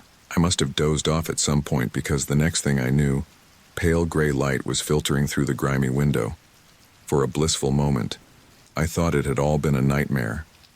But as I blinked away the last vestiges of sleep, the reality of my situation came crashing back. I was still in room 13 of the Midnight's Rest Motel, in a town that shouldn't exist. And something was very, very wrong. My car keys. Where were my car keys? I patted my pockets frantically, then tore apart the room looking for them. They were gone, vanished as completely as the world I knew. No, no, no, I muttered, running my hands through my hair. This can't be happening. That's when I noticed the door. What I saw there made my blood run cold. Carved into the wood, still fresh as if they'd been etched while I slept, were symbols I'd never seen before. They seemed to writhe and shift as I looked at them, making my head spin. I stumbled back, my breath coming in short gasps. This was insane. All of it. I had to get out of here, had to find a way back to sanity, to my real life. With shaking hands, I threw open the door, ready to march to the office and demand answers from that eerily silent clerk. But what I saw stopped me dead in my tracks. The town had changed. Completely, utterly changed. Where there had been a simple parking lot and a stretch of empty road, there was now a bustling town square. Victorian buildings jostled for space with Art Deco facades and brutalist concrete structures. People, or things that looked like people, milled about, their movements jerky and unnatural. I blinked hard, convinced I was still dreaming. But the scene before me remained, a nightmare made real in the harsh light of day. "What's happening?" I whispered, my voice lost in the low hum of activity before me. A figure detached itself from the crowd and approached me. As it drew closer, I realized it was the clerk from the night before. But in the daylight, he looked different. His skin seemed to shift and ripple, as if what lay beneath was struggling to break free. "Ah, our new guest," he said, his voice no longer the dry whisper from the night before. It was deep, resonant, filled with an age I couldn't begin to comprehend. "I trust you slept well. Shadow Falls can be unsettling for newcomers." I backed away, my back pressing against the door of room 13. "What is this place? What have you done to the town?" The clerk's face split in a grin that was far too wide, revealing rows of sharp, pointed teeth. "Done? My dear boy, we've done nothing. Shadow Falls is as it has always been. It's you who's changing." He reached out a hand, his fingers elongating, becoming claw-like. "You're part of Shadow Falls now. And soon, very soon, you'll understand. You'll see the beauty in the chaos, the order in the madness." I ducked under his reaching hand and ran. I ran like I'd never run before, my feet pounding on the suddenly cobblestone streets. I passed by shops with windows full of impossible things. Hourglasses that flowed upwards, books whose titles changed as I looked at them, mirrors that showed only darkness. The townspeople turned to watch me as I fled, their faces blank and unreadable. Some of them seemed to flicker, like badly tuned television sets, their forms shifting between human and something else. I ran until my lungs burned and my legs felt like lead. Finally, gasping for breath, I collapsed against a lamppost. It was only then that I realized I had no idea where I was. The town had become a maze, streets twisting and turning in ways that defied geometry. As I stood there, trying to catch my breath and make sense of my surroundings, a voice spoke from behind me. "It's no use running, you know. There's nowhere to go." I spun around to find a young woman standing there. She looked normal enough at first glance, but there was something off about her eyes. They were too dark, too deep, like windows into an abyss. "Who are you?" I managed to ask between gulps of air. "What is this place?" She smiled, and for a moment I saw something inhuman in the curve of her lips. "I'm Alice, And this is Shadow Falls, the place where lost things come to rest, including people. I'm not lost, I insisted, though the words sounded hollow even to me. I just took a wrong turn. There has to be a way out. Alice laughed, a sound like breaking glass. Oh, honey, there's no way out. The sooner you accept that, the easier it'll be. Shadow Falls found you for a reason. It always does. She reached out, her fingers nearly brushing my cheek. I jerked back, my heart pounding. Don't touch me. Suit yourself, she shrugged, her form suddenly seeming less solid, as if she might dissipate into the air at any moment. But remember, the town always wins. Always. With that, she turned and walked away, her figure blending into the crowd until I couldn't tell which one she was anymore. I stood there, lost and alone in a town that shouldn't exist, surrounded by people who might not be people at all. The symbols carved into my motel room door flashed in my mind, and I wondered with growing dread what they might mean. One thing was clear. I was trapped in Shadow Falls, and if I wanted to survive, I needed to figure out the rules of this impossible place, before it changed me into something I no longer recognized. The backwards ticking of that strange clock echoed in my mind, a grim reminder that in Shadow Falls, even time wasn't what it seemed. The streets of Shadow Falls twisted and turned before me, a labyrinth of impossible architecture and shifting shadows. I wandered aimlessly, my mind reeling from the nightmarish reality I found myself trapped in. The town seemed to pulse with an otherworldly energy, buildings stretching and contracting like living, breathing entities. As I walked, I noticed the townspeople, if you could call them that. They flickered in and out of existence, their forms shifting and changing with each blink of an eye. One moment, a man in a 1950s suit would be striding purposefully down the sidewalk. The next, he'd be gone, replaced by a creature of shadow and mist. I rubbed my eyes, convinced I was hallucinating. But the bizarre parade continued, each resident of Shadow Falls more unsettling than the last. "Excuse me," I called out to a woman pushing an old-fashioned pram. "Can you tell me how to get out of town?" She turned, and I stumbled back in shock. Her face was a blank slate, featureless except for a wide, toothless mouth that split her head in two. A low, guttural moan escaped her lips before she flickered and vanished, leaving only the pram behind. I approached it cautiously, dreading what I might find inside. But the carriage was empty, save for a small, ticking clock. Its hands spun wildly in reverse. Heart-pounding, I continued my journey through the twisted streets. The town seemed to shift around me, familiar landmarks disappearing and reappearing in impossible locations. I was hopelessly lost in a place that defied all logic and reason. As I turned a corner, I nearly collided with an old woman. Her skin was pale and papery, stretched tight over prominent bones. But it was her eyes that caught my attention, milky white and unseeing, yet somehow fixed directly on me. "Well, well," she cackled, her voice like dry leaves rustling in the wind. "Another lost soul, wandering our fair town." "Please," I begged, desperation creeping into my voice. "I need to find a way out. Can you help me?" The old woman's face split into a grin, revealing rows of sharp yellowed teeth. "Oh, my dear boy," she wheezed, "don't you understand? There is no way out. Shadow Falls has claimed you just as it claimed all of us." "No," I shook my head vehemently. "No, that can't be true. There has to be a way." She reached out a gnarled hand, her fingers elongating impossibly as they neared my face. "Accept it," she hissed. "Embrace the madness. It's the only way to survive here." I jerked back, stumbling away from her reaching grasp. As I watched, horrified, the old woman began to fade, her laughter echoing long after her form had dissipated into the mist. Shaken, I continued my aimless wandering, the weight of hopelessness settling heavily on my shoulders. The streets seemed to go on forever, each turn bringing new horrors and impossibilities. The growling of my stomach eventually cut through the fog of fear and confusion. How long had it been since I'd eaten?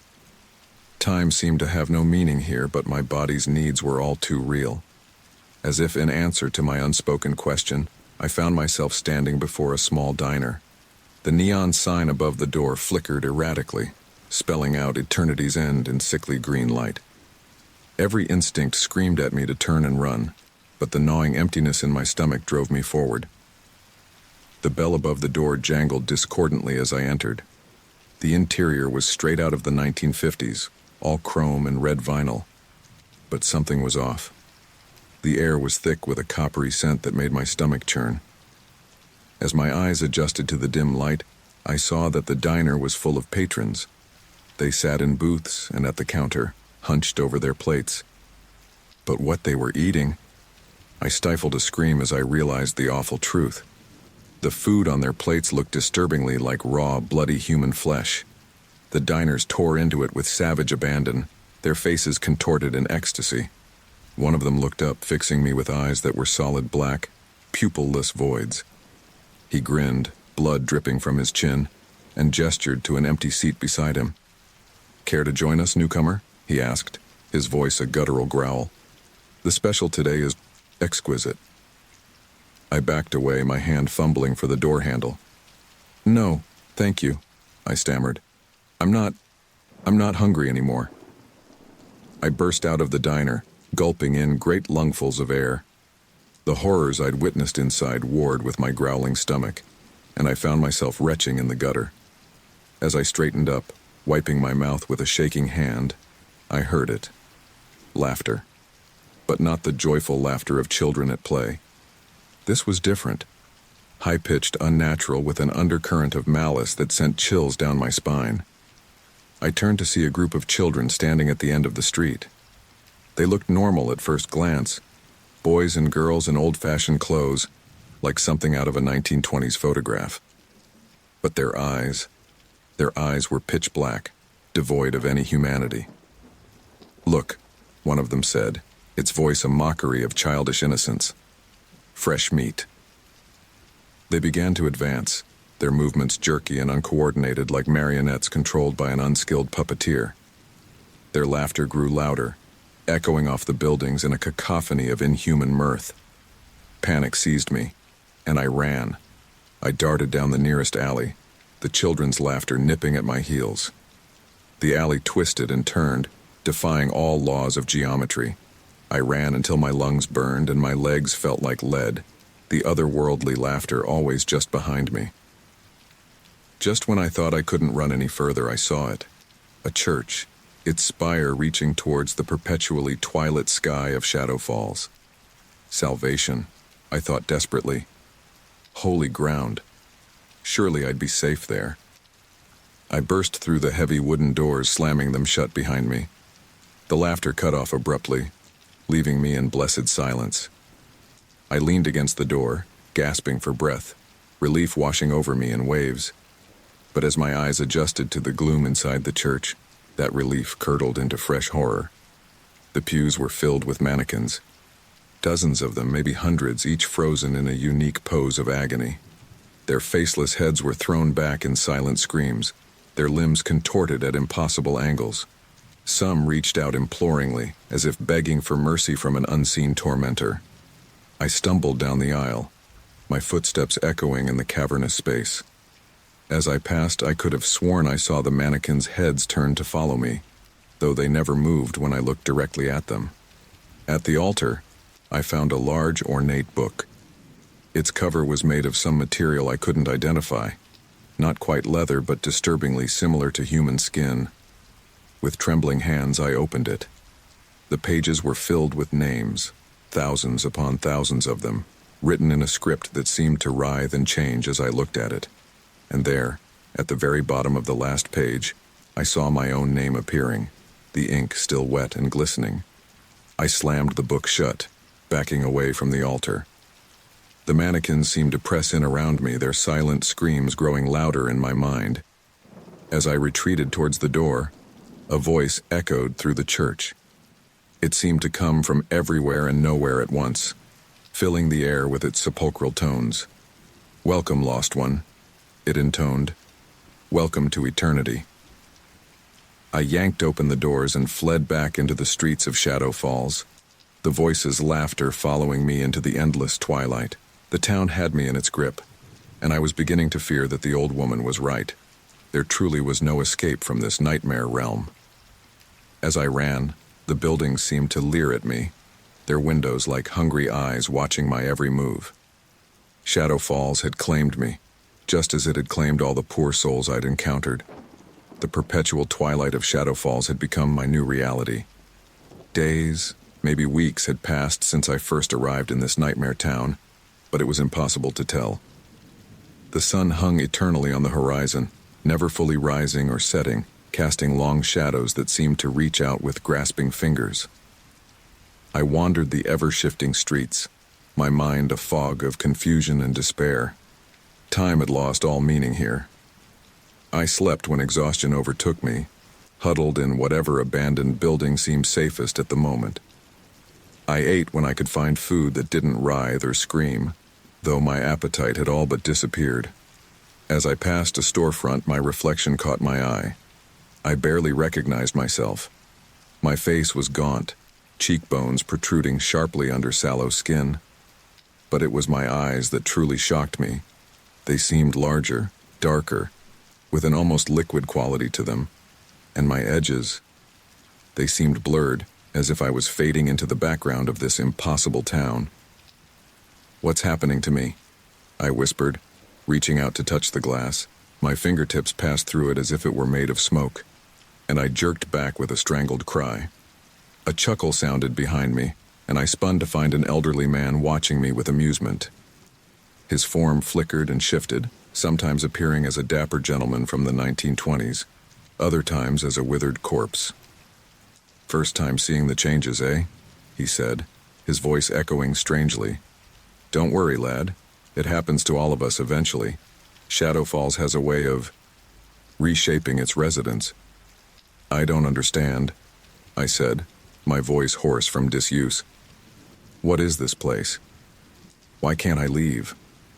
The old man's form settled into that of the dapper gentleman, though his eyes remained cloudy and dead.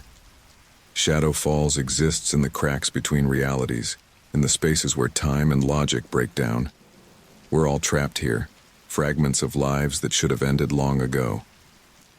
He gestured around us, and I noticed for the first time the abundance of clocks lining the street. Each one spun wildly, their hands whirling at impossible speeds. Some showed dates centuries in the past, others pointed to years that hadn't happened yet. "Time has no meaning here," the old man continued. "We exist in all moments at once, and in no moment at all. It's maddening at first, but you'll get used to it. We all do, eventually." As if to punctuate his words, a building across the street began to change. It started as a modern office complex, all glass and steel, but as I watched, it aged rapidly.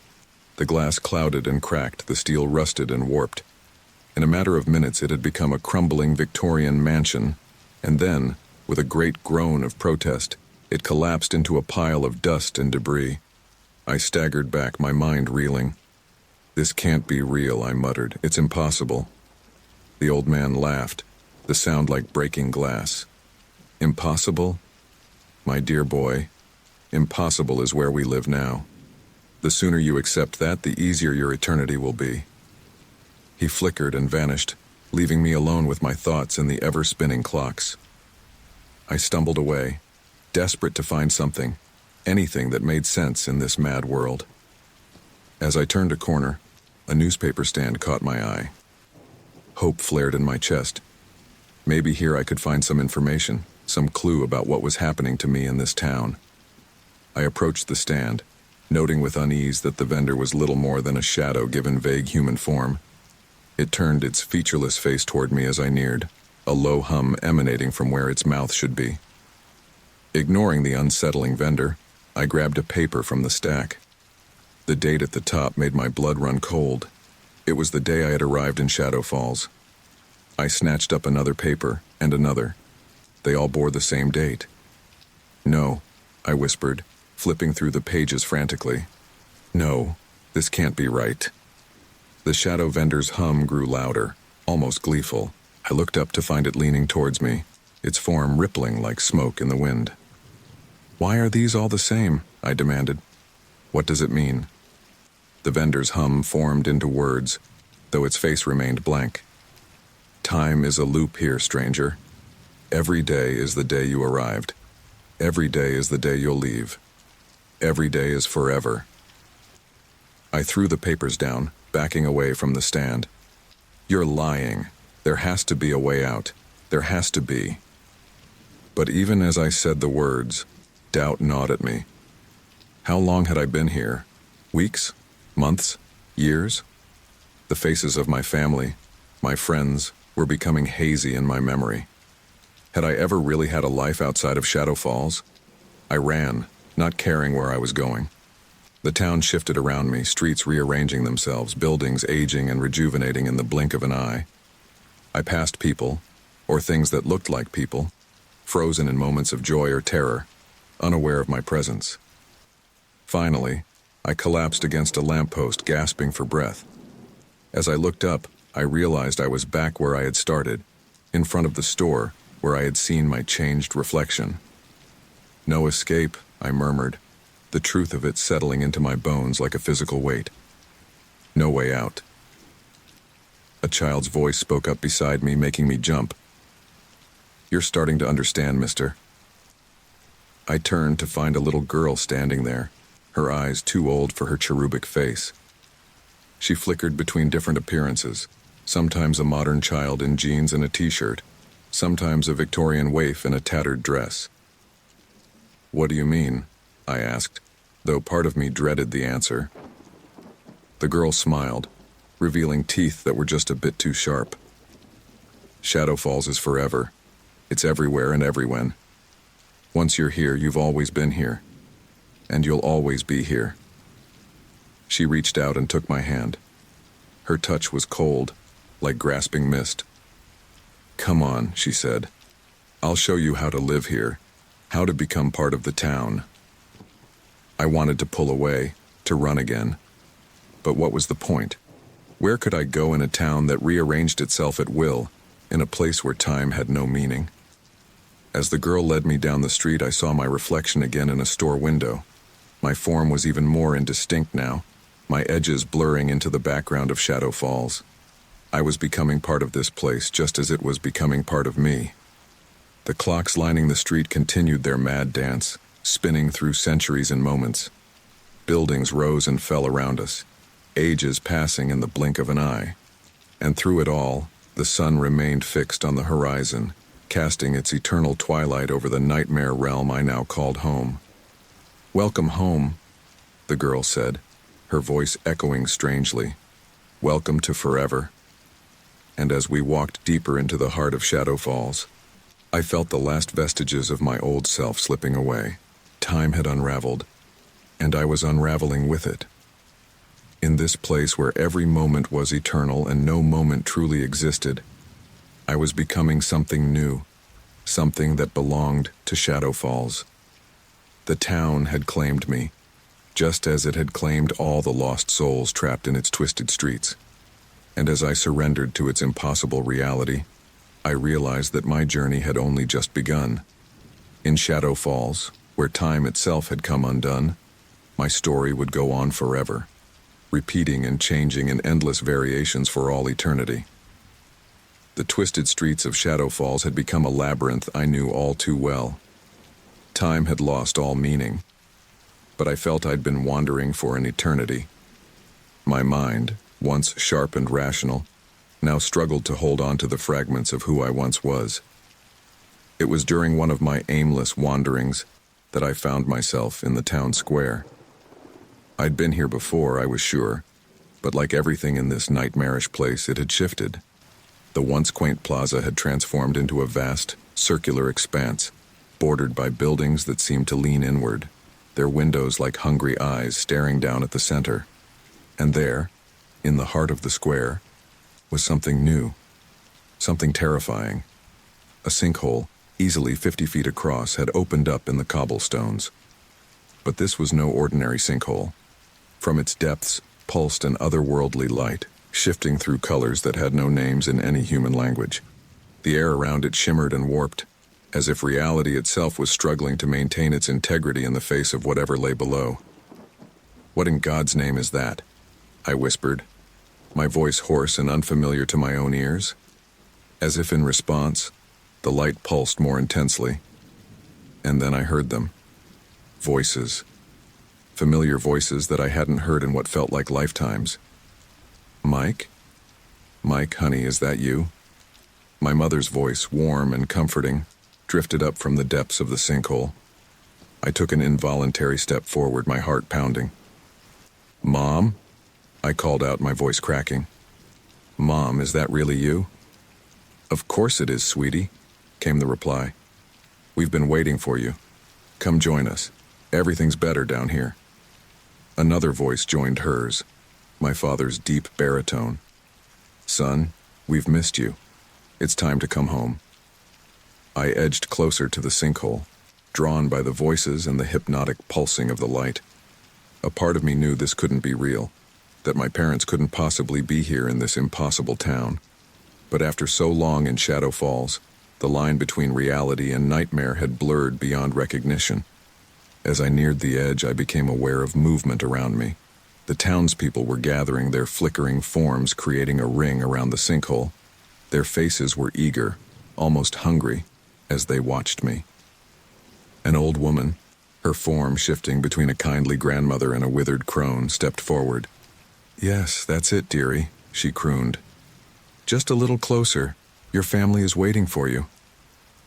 Join us, chanted a man whose suit seemed to be made of living shadows. Become one with Shadow Falls. It's the only way to find peace. The chant was taken up by others in the crowd. Join us. Join us. Join us. Their voices mingled with those coming from the sinkhole, creating a cacophony that threatened to overwhelm my senses. I teetered on the edge, looking down into the swirling, pulsing light. For a moment, I thought I saw faces in the depths. My parents, my friends, everyone I'd ever loved. They smiled up at me, arms outstretched, beckoning me to jump.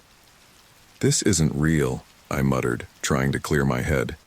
It can't be real. I took a step back, then another. The chanting of the crowd grew more frenzied, their forms flickering faster, becoming more monstrous with each shift. No, I said, louder this time. No, I won't do it. This isn't real. I turned to run, but invisible hands seized me, trying to drag me back toward the sinkhole. The air itself seemed to thicken, becoming like molasses as I struggled against the unseen force. You can't escape, hissed a voice in my ear. Shadow Falls has chosen you. You belong to it now. With a surge of desperate strength, I broke free of the invisible grip and ran. I ran as I'd never run before, pushing through the crowd of townspeople who clawed at me with hands that passed through my body like smoke. As I fled, I caught glimpses of my reflection in store windows. What I saw chilled me to my core.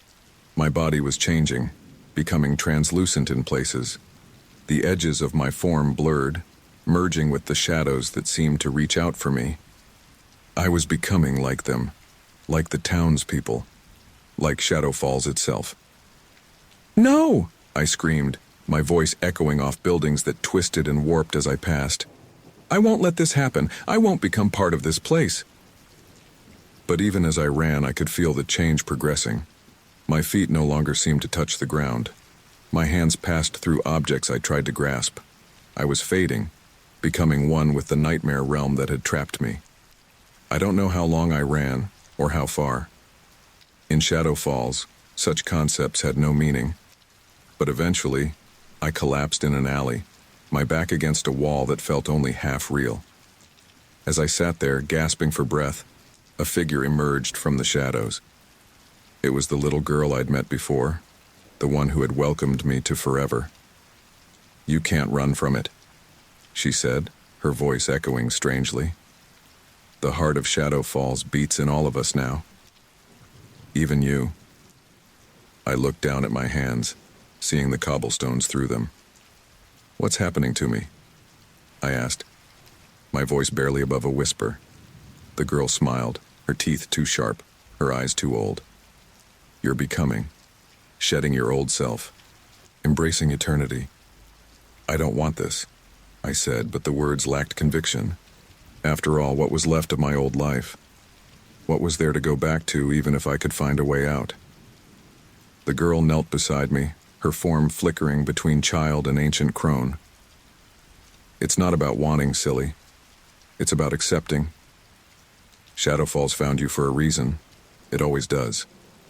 She reached out, her hand passing through my increasingly insubstantial arm. Come on. There's so much more to see. So much more to become. I looked at her, then back at my translucent hands. The terror I'd felt earlier was fading, replaced by a strange sense of anticipation. What lay beyond this transformation? What secrets did Shadow Falls hold for those who fully embraced its nature? Where are we going? I asked, surprised to find myself standing, ready to follow this enigmatic guide. The girl's smile widened, her face momentarily becoming something inhuman and beautiful. Everywhere, every when, Shadow Falls is infinite, and now, so are you. As we walked deeper into the twisting streets of the town, I felt the last vestiges of my old self slipping away. The man I had been was gone, lost to the eternal twilight of this impossible place. But something new was taking his place. Something that belonged to Shadow Falls. Something that was Shadow Falls. And as the town shifted and changed around us, as time spiraled and fractured, I realized that my journey was far from over. In fact, in this place where eternity looped in on itself endlessly, my story was only just beginning. The heart of darkness pulsed within me now, a rhythm as familiar as my own heartbeat.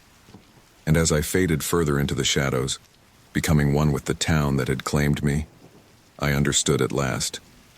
As I wandered the ever-shifting streets of Shadow Falls, my form now more shadow than substance, I found myself drawn to a building I hadn't noticed before. Its architecture was a mad blend of styles. Gothic spires jutted from a modernist facade, while Victorian gingerbread trim adorned walls that seemed to be made of living shadows. Above the massive oak doors, wrought iron letters spelled out, "Library of Souls." Intrigued and desperate for answers, I approached the entrance. The doors swung open silently at my touch, revealing a cavernous interior that seemed to stretch into infinity. Bookshelves towered impossibly high, their upper reaches lost in a haze of shadow and mist. The air was thick with the musty scent of old paper and something else, something ancient and unknowable. As I ventured deeper into the library, I noticed that the books themselves were unusual. Their covers seemed to shift and change as I looked at them, titles morphing from one language to another, some in scripts I'd never seen before. And the bindings, they felt organic, almost alive under my increasingly insubstantial touch. "Welcome, seeker," a voice whispered from the shadows. I turned to see a figure emerging from between the stacks. It was vaguely humanoid but composed entirely of swirling smoke and shadow. Where its face should have been, there was only a pair of glowing amber eyes. "Who? What are you?" I asked, my voice echoing strangely in the vast space. The figure bowed slightly. "I am the librarian, keeper of all stories, guardian of all souls that have passed through Shadow Falls. And you are our newest acquisition." A chill ran through me at those words. "What do you mean, acquisition?" The librarian gestured around us. "Every soul that enters Shadow Falls becomes part of our collection. Their stories, their memories, their very essence, all preserved here for eternity." As if in a trance, I found myself following the smoky figure deeper into the library. We passed shelf after shelf of books, each one, I now realized, containing the life story of someone trapped in this nightmare realm. "But why?" I asked. "What's the purpose of all this?" The librarian's eyes flickered, a hint of amusement in their glow. "Purpose? My dear boy, you still think in such limited terms. Here, in Shadow Falls, existence itself is the purpose. The collection and preservation of stories is the purpose. You are here because you are meant to be here, just as all the others were." We came to a stop in front of a particular shelf. The librarian reached out with a tendril of smoke and plucked a book from the shelf. My heart sank as I saw the name embossed on the cover in shifting, shadowy script. My own. No, I whispered, backing away. That can't be. I'm not. The librarian opened the book, and I saw to my horror that the pages were filling with text even as I watched. My experiences, my thoughts, my very essence was being recorded in real time. Your story is still being written, the librarian said, its voice a soft hiss. But make no mistake, it will be completed here, just like all the others. Panic seized me. There has to be a way out. I can't stay here forever. I can't become this. I gestured at my increasingly shadowy form. The librarian closed the book with a soft thump. There is no out, my boy. There is only deeper in. But it paused, those eerie eyes studying me intently. I could show you the truth, the real nature of Shadow Falls and your place in it, for a price, of course. I knew I shouldn't trust this creature, but desperation clouded my judgment. What price? Your memories, the librarian said simply. All the experiences that made you who you were before coming here. In exchange, I'll show you what lies at the heart of our little town. I hesitated, torn between my desire for answers and the fear of losing the last fragments of my identity. But in the end, curiosity, or perhaps madness, won out. All right, I said, my voice barely above a whisper. Show me. The librarian's form expanded, tendrils of smoke enveloping me. Remember, it hissed in my ear, you asked for this. Suddenly I was plunging through layers of reality, each one stranger and more terrifying than the last. I saw Shadow Falls as it truly was, not just a town, but a living entity, a cosmic parasite feeding on the stories and souls of those it trapped. I saw vast, unknowable beings that dwelled in the spaces between realities, their very existence an affront to sanity. I witnessed the birth and death of universes, the folding and unfolding of dimensions beyond human comprehension. And through it all, Shadow Falls endured, trapping fragments of reality in its twisted streets, collecting stories for some unfathomable purpose. When I came back to myself, I was on my knees, gasping for breath. The librarian loomed over me, its smoky form seeming more substantial than before. Now you understand, it said, satisfaction evident in its voice.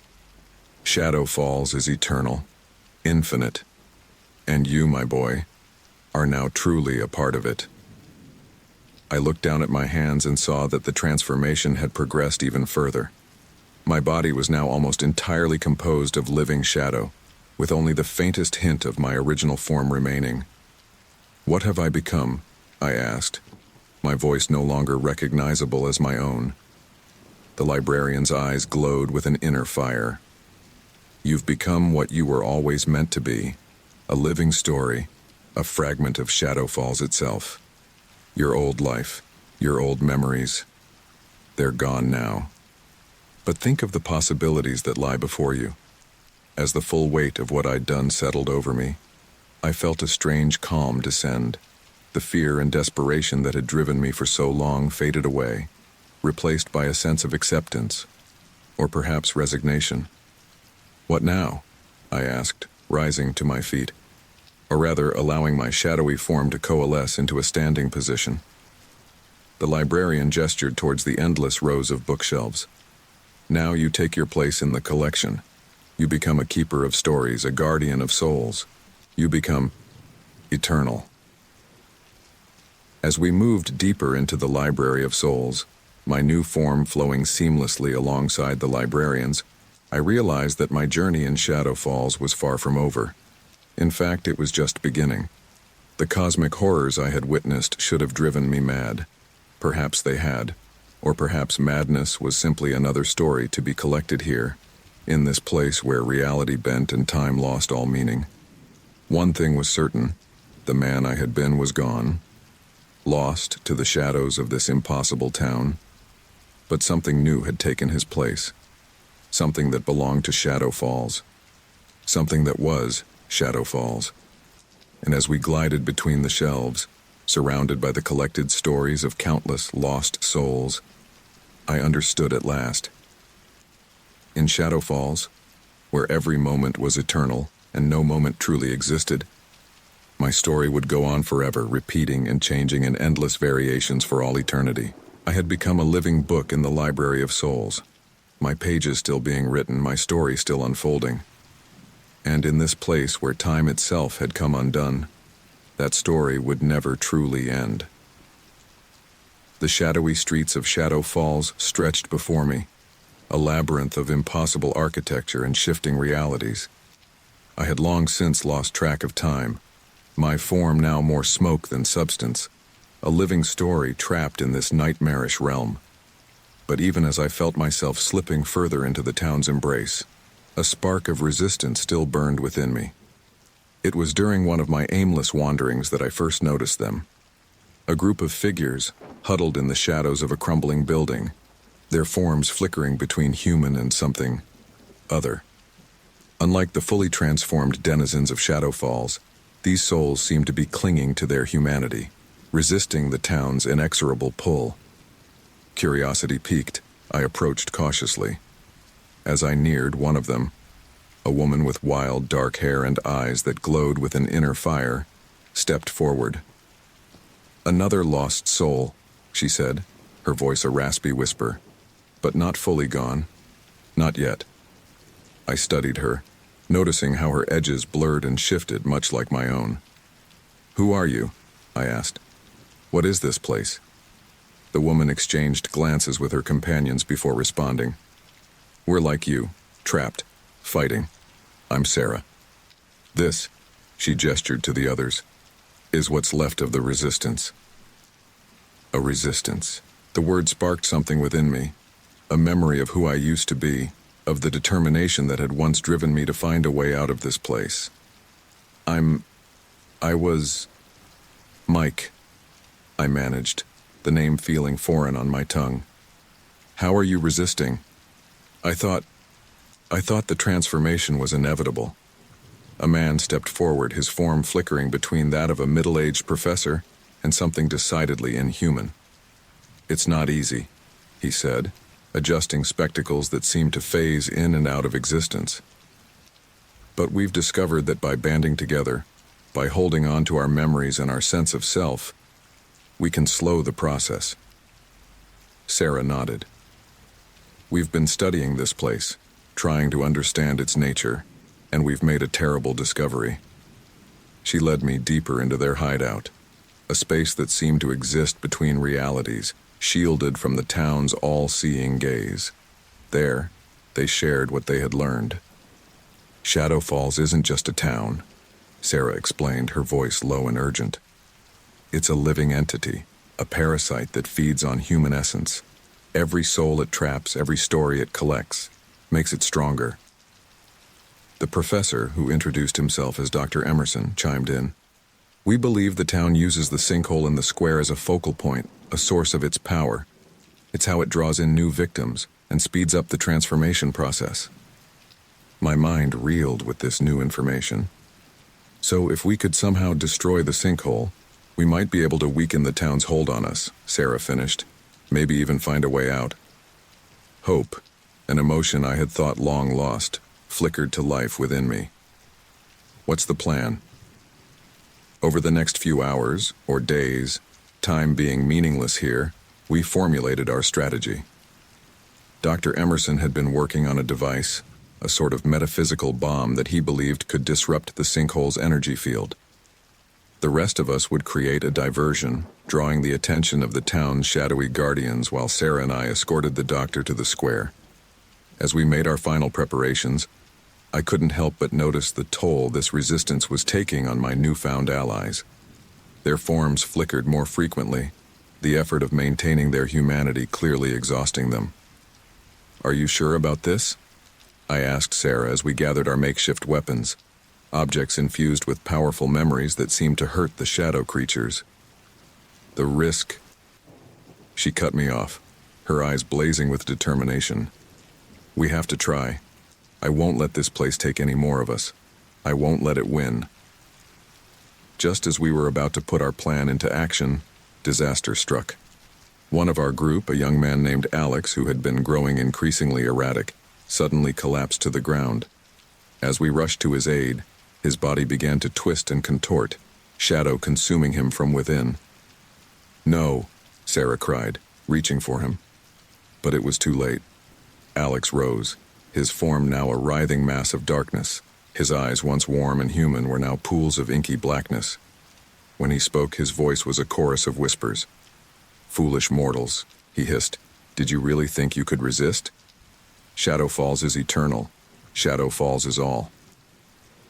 Before we could react, Alex, or the thing that had once been Alex, let out an unearthly shriek. The sound echoed through the streets, and we could hear the answering calls of the town's monstrous denizens. "Run!" Dr. Emerson shouted, clutching his device to his chest. "We have to get to the square. It's our only chance." We burst out of our hideout, fleeing into the twisting streets of Shadow Falls. Behind us, we could hear the pursuit, the slithering of shadow creatures, the discordant laughter of the fully transformed, the howls of things that had never been human. The town itself seemed to be fighting against us. Streets rearranged themselves as we ran. Buildings stretched and contorted to block our path. Reality flickered and warped around us, making every step a struggle against the very fabric of this nightmare realm. "There!" Sarah shouted, pointing ahead. Through the chaos, I could see the town square, the sinkhole at its center pulsing with that otherworldly light. But our path was blocked. A horde of shadow creatures had gathered, their forms twisting and merging into a writhing wall of darkness. And at their center stood Alex, his new form grown to monstrous proportions. "You cannot win." His voice boomed, echoing with the power of Shadow Falls itself. "You are already part of us. Surrender. Embrace eternity." For a moment I felt the pull, the temptation to give in, to let go of the last shreds of my humanity and become one with this place. I could see the same struggle playing out on the faces of my companions. But then Sarah's hand found mine, her touch anchoring me to reality, or what passed for it here. "Remember who you are," she whispered fiercely.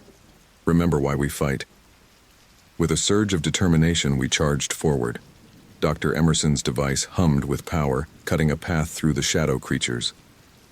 Sarah and I wielded our memory weapons, each strike dispelling chunks of darkness. We were almost to the sinkhole when Alex made his move. A tendril of pure shadow lashed out, wrapping around Dr. Emerson's leg and yanking him back. "Go!" the professor shouted, tossing the device to me. "Finish it!" I caught the device, feeling its weight. Not just physical, but metaphysical, the weight of all our hopes and fears. Sarah and I locked eyes, a lifetime of understanding passing between us in that moment. "Together," she said. Hand in hand, we raced the last few steps to the edge of the sinkhole. The otherworldly light pulsed stronger than ever, and I could hear voices calling from its depths, promises of power, of eternal life, of answers to all the universe's mysteries. But we didn't hesitate. With all the strength we had left, we hurled the device into the swirling vortex. For a moment, nothing happened. Then, with a sound that defied description, a scream of reality itself being torn asunder, the sinkhole exploded with energy. Light erupted from its depths, shattering the darkness, burning away the shadows. As the wave of energy washed over us, I felt something within me shift. The shadows that had been consuming me began to recede. I looked at Sarah and saw her form solidifying, becoming fully human once more. But our victory was short-lived. Even as the sinkhole's light faded, I could feel Shadow Falls rallying, drawing on some deeper well of power.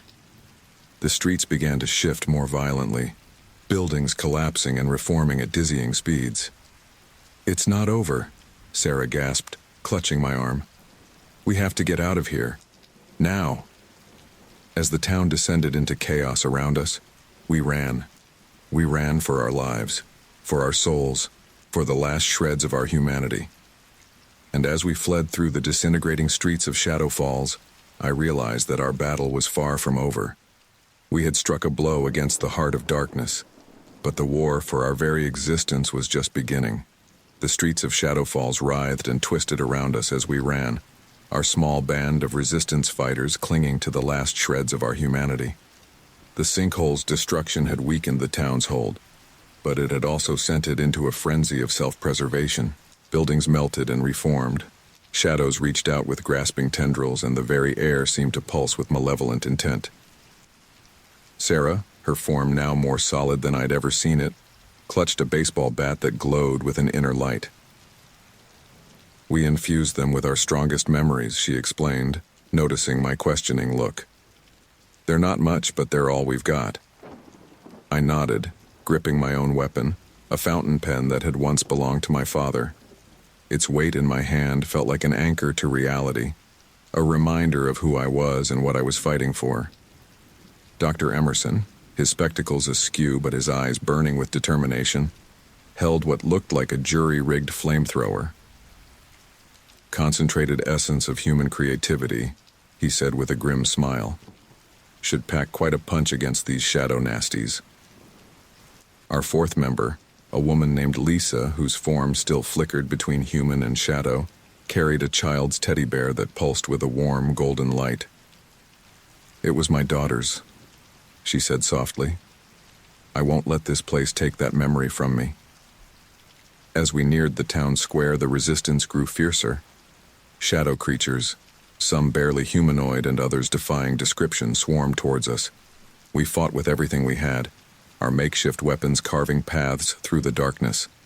Sarah's bat connected with a writhing mass of shadows, dispersing it in a burst of light. Keep moving, she shouted. We're almost there. Dr. Emerson's flamethrower spewed arcs of brilliant multicolored fire, burning away the encroaching darkness. Fascinating, he muttered, even as he battled. The metaphysical properties of human imagination as a weapon against... Less theorizing, more fighting, Doc, I interrupted, using my pen to sketch glowing symbols in the air that seemed to repel the shadow creatures. Lisa hung back, her bear's glow creating a protective bubble around her. I can see the square, she called out. But, oh God. As we broke through the last line of defense, we saw what had caused Lisa's cry of dismay. The town square had transformed into a nightmare version of itself. The sinkhole at its center had expanded, now a yawning chasm that threatened to devour everything around it. Pulses of that otherworldly light shot from its depths, warping reality with each flash. And there, at the edge of the sinkhole, stood a figure I recognized all too well. The old woman I'd encountered when I first arrived in Shadow Falls. But now, her true nature was revealed. Her form shifted constantly, sometimes appearing as the kindly grandmother, other times as a monstrous being of pure shadow. Welcome, my children, she said, her voice echoing with the power of Shadow Falls itself. Have you come to finally embrace your destiny? Sarah stepped forward, her bat held high. We've come to end this, she snarled. To stop you from trapping any more souls in this hellhole.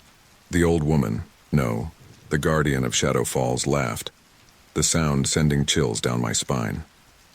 End this? My dear, this has been going on for eons. Shadow Falls is eternal. It is inevitable. You are but motes of dust in the grand tapestry of our existence. As she spoke, more shadow creatures emerged from the sinkhole surrounding us. I could feel the pull of the void, the temptation to give in and let the darkness take me. No, I said, gripping my pen tighter. We won't let you win. We won't let you take anyone else. The guardian's eyes flashed with anger. Then you will be consumed, just like all the others who dared to resist. With a gesture, she sent the shadow creatures surging towards us. We fought with everything we had, our weapons blazing with the light of our memories, our hopes, our very essence. Sarah's bat connected with shadow after shadow, each impact accompanied by flashes of her life before Shadow Falls. Dr. Emerson's flames burned away the darkness, fueled by the power of human imagination and creativity. Lisa's bear pulsed with the unconditional love of a mother for her child, its glow pushing back the encroaching void. And I wrote. My pen flew across the air, sketching symbols and words that became real, became weapons against the darkness. Every story I'd ever loved, every character I'd ever created, every dream I'd ever had, all of it poured out of me in a torrent of glowing script. But for every shadow we dispelled, two more took its place. We were being pushed back closer and closer to the edge of the expanding sinkhole. "It's no use," Lisa cried, her form flickering more rapidly as she struggled to maintain her humanity. "There's too many of them." Dr. Emerson's flames were growing weaker, his device sputtering. We need something more," he gasped. "A catalyst. A sacrifice." As he said those words, a terrible calm settled over Lisa's face. She looked at each of us in turn, her eyes full of sorrow and determination. "My daughter," she said softly. "She's out there, somewhere, living her life. If there's even a chance that destroying this place will keep her safe." Before any of us could react, Lisa turned and ran towards the sinkhole, her teddy bear clutched to her chest. "Lisa!" "No!" Sarah screamed, reaching out to stop her. But it was too late. With one last look back at us, Lisa leapt into the swirling vortex of the sinkhole. For a moment, nothing happened. Then, with a sound that defied description, the sinkhole began to fluctuate wildly. Pulses of energy shot out in all directions, stronger than anything we'd seen before. The shadow creatures howled in agony as the light touched them, their forms disintegrating. The Guardian staggered back, her form shifting more rapidly than ever. "What have you done?" she shrieked. "You'll destroy us all." The ground beneath our feet began to crack and split. Buildings crumbled, streets warped and twisted. Reality itself seemed to be tearing apart at the seams. "We have to go," Dr. Emerson shouted over the cacophony. "The town is collapsing." But as we turned to flee, I noticed something, a flickering in the air like a tear in the fabric of reality. Through it, I could see normality, a world untouched by the madness of Shadow Falls. "There," I pointed. I think it's a way out." Sarah grabbed my arm, her eyes wide with hope and fear. "Are you sure? What if it's a trick?" I shook my head. "I don't think so. This feels real, like waking up from a nightmare." The tear was growing smaller by the second as reality continued to unravel around us. We had to make a decision, and fast. "You go," Dr. Emerson said, his voice firm. "I'll hold them off, give you a chance." "But," I started to protest, but he cut me off. "I'm old, my boy. I've lived my life. You too. You have a chance to warn the world, to stop this from happening again." With a sad smile, he turned and faced the oncoming horde of shadows, his flamethrower blazing one last time. Sarah tugged at my arm. "We have to go. Now." With heavy hearts, we ran for the tear in reality. Behind us, we could hear the sounds of battle, of a world coming apart at the seams. As we reached the flickering portal, I turned for one last look at Shadow Falls. The town was disintegrating, buildings and streets and people all melting into a swirling vortex of chaos. At its center stood the Guardian, her form no longer shifting but collapsing in on itself. Our eyes met across the distance, and in that moment, I saw something I never expected: fear. Fear in the eyes of a being that had tormented countless souls for who knows how long. Then Sarah pulled me through the tear, and Shadow Falls disappeared behind us. We fell through a kaleidoscope of realities, fragments of worlds and times flashing past us. And then suddenly, solid ground beneath our feet, the smell of exhaust and hot asphalt, the sound of traffic and distant sirens. We were back in the real world. But as I looked at Sarah, saw the haunted look in her eyes that I knew was mirrored in my own, I realized that our ordeal was far from over. Shadow Falls was gone, but its effects lingered. And somewhere out there, in the spaces between realities, I knew that other traps were waiting, other nightmares ready to ensnare the unwary. Our escape wasn't an end. It was a beginning. the start of a new battle to protect our world from the horrors that lurked just beyond the veil of reality. As sirens wailed in the distance and curious onlookers began to gather, Sarah and I shared a look of grim determination. Whatever came next, we would face it together. We had survived shadow falls. We had retained our humanity in the face of unimaginable horror. And now, we had a story to tell, a warning to give, a world to save. The familiar hum of my car's engine filled my ears as I gripped the steering wheel, my knuckles white with tension. The road stretched out before me, a ribbon of asphalt cutting through the darkness. It was the same road I'd been driving on when what? My mind struggled to grasp the memories that seemed to slip away like smoke. Shadow Falls. The name echoed in my head, bringing with it a flood of fragmented images. Twisted streets, impossible architecture, faces that shifted between human and something else entirely. But it couldn't have been real, could it? It must have been a dream, a vivid hallucination brought on by too many hours on the road. I shook my head, trying to clear the cobwebs from my mind. As I rounded a bend, a sight made my heart leap with joy and relief, the lights of my hometown glimmering in the distance. Home, I whispered, the word catching in my throat. I'm finally home. The tension in my body began to ease as I drove past familiar landmarks, the old Johnson farm on the outskirts of town, its weathered barn a comforting silhouette against the night sky, the neon sign of Mel's Diner, where I'd spent countless nights during high school nursing cups of coffee and dreams of escape. But as I turned onto my street, a nagging sense of unease began to creep over me. Something was off. The houses looked slightly different, older perhaps, with an air of neglect that I didn't remember. Shadows seemed to cling to the corners, deeper and more persistent than they should be. It's just your imagination, I muttered to myself. You're tired, that's all. Everything will look normal in the morning. I pulled into my driveway, relief washing over me at the sight of my house. But as I cut the engine and really looked, that sense of wrongness intensified. The paint was faded and peeling, the garden overgrown with weeds I didn't recognize. And were those vines creeping up the side of the house? They seemed to writhe slightly in the dim light, but that had to be a trick of the shadows. With a deep breath, I got out of the car and approached the front door.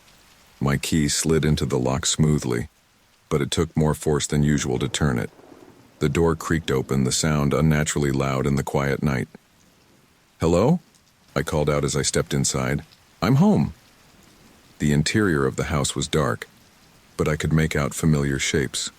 The coat rack by the door, the family photos on the wall. But something about them seemed distorted, as if I was looking at them through a funhouse mirror.